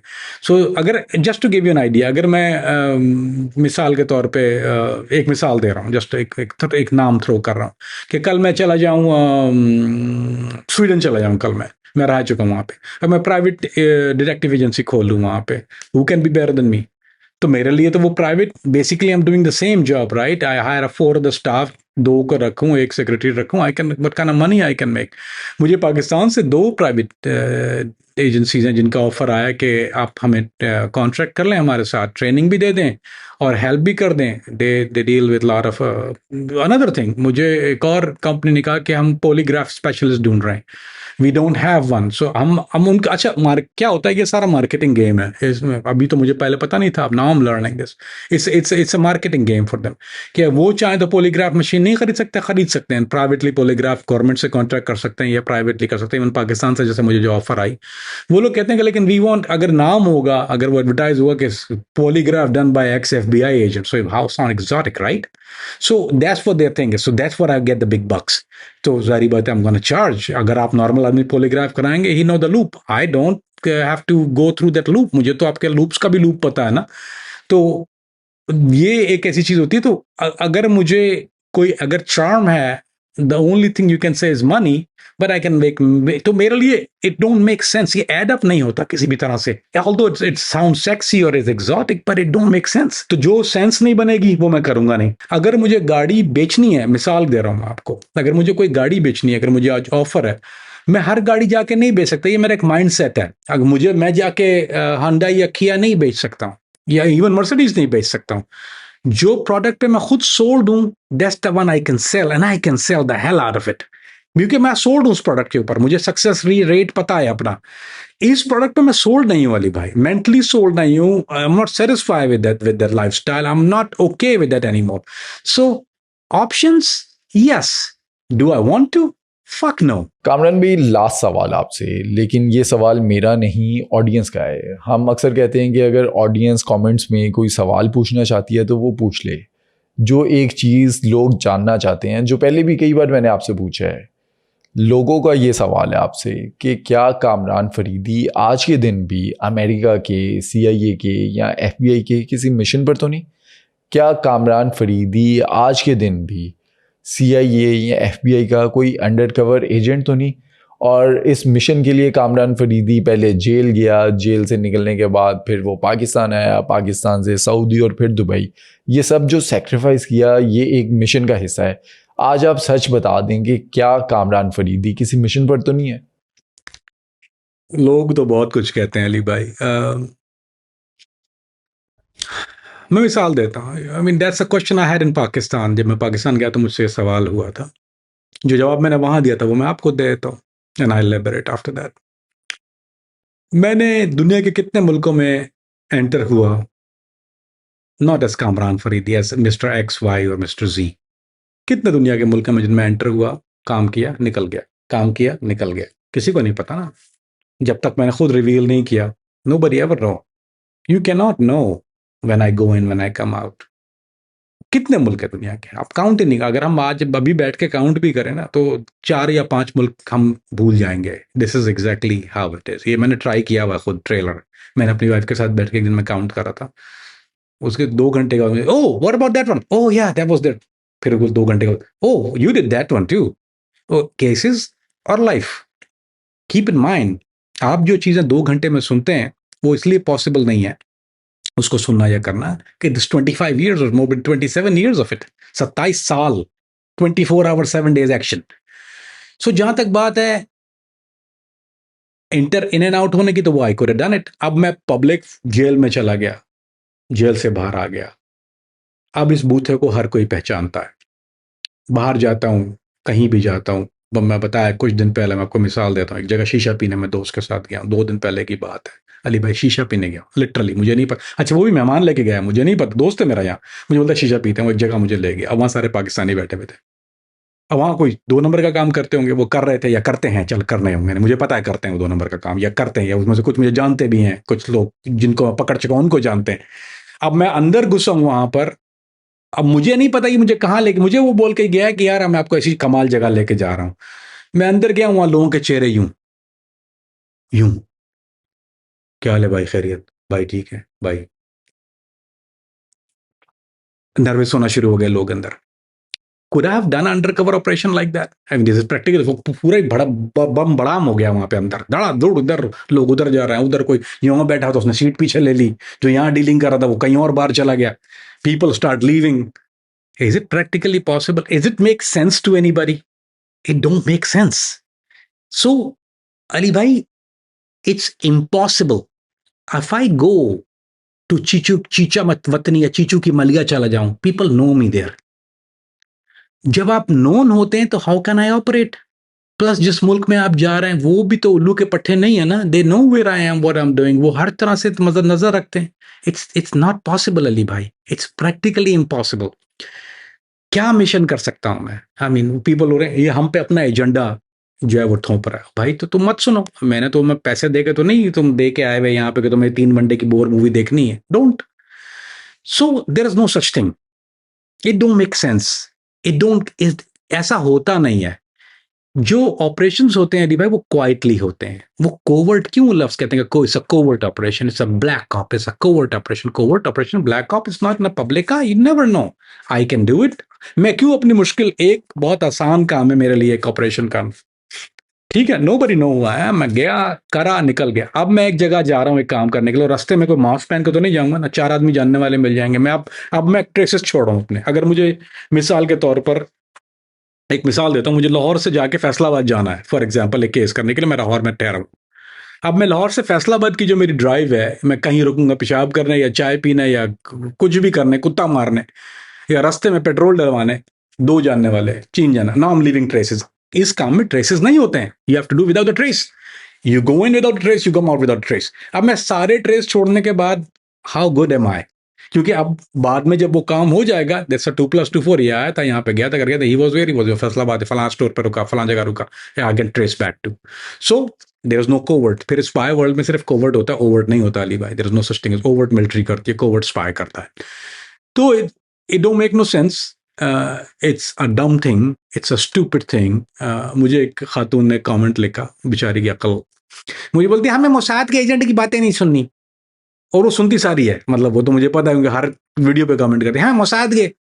अब for you to know I am an agent, it means you have to be an agent. अगर आप मुझ पे ये दावा कर रहे हैं कि I am an agent, it means you have to be an agent, because आपको वो खबर होनी चाहिए ना कहीं से कि आई एम वर्किंग समथिंग। अगर आप ब्लेम कर रहे हैं तो you have to have that knowledge, it means you work for somebody.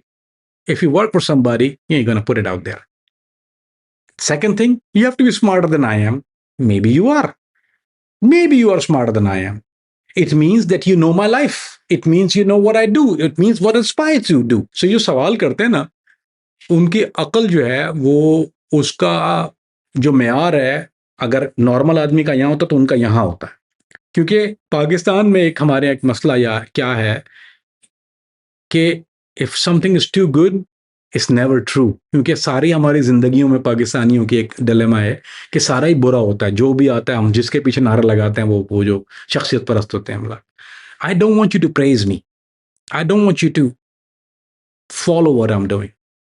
People watch it for entertainment, good for you. अगर आपका 1 घंटा मेरी वजह से एक बहुत अच्छी काम में गुजर जाता है and you pass that time and you learn something in between, this what I want you to do. This is all my mission is, यही एक मिशन है, यही एक मेरा क्या बोलते हैं सीक्रेट मिशन है। मेरा सीक्रेट मिशन लोगों को एजुकेट और लिटरेट करना है। This is my secret mission. अगर उसमें मेरे 2 घंटे में कोई 2 अच्छी बातें मैं बता सकता हूँ एंड किसी को मिल जाती हैं, which I get a very good feedback. मेरे स्टूडेंट्स हैं, बच्चे हैं जिनके साथ मेरा राब्ता रहता, अली भाई देख आप मुझे बोलते हैं तंग कर दूंगा इतने, मतलब आप जितने सवाल करो, क्योंकि उनके सवाल एजुकेशनल सवाल होते हैं, लिटरेट सवाल होते हैं। They want to learn geopolitics, they want to know what's going on in this world, क्योंकि हमारा मुल्क इसमें बहुत पीछे है। यानी बांग्लादेश इसमें बहुत आगे है, पाकिस्तान क्योंकि हम इतने अपने रफड़ों में पड़े हुए हैं ना। अब मुझ जैसे जो कि मैं नहीं देखता टीवी को, मैं नहीं देखता किसी चीज को, इतनी हाईलाइटेड या इतने लिंक मेरी हर जगह मौजूद हैं उसके कि I have to see it. So now I know Ayesha Umar is bring some kind of damn dating show Pakistan का लेके आ रही है। I know that without wanting to know, without any desire to know, हम इन रफड़ों में पड़े में। This is who we are, this is our mental level, this is what we learn every day.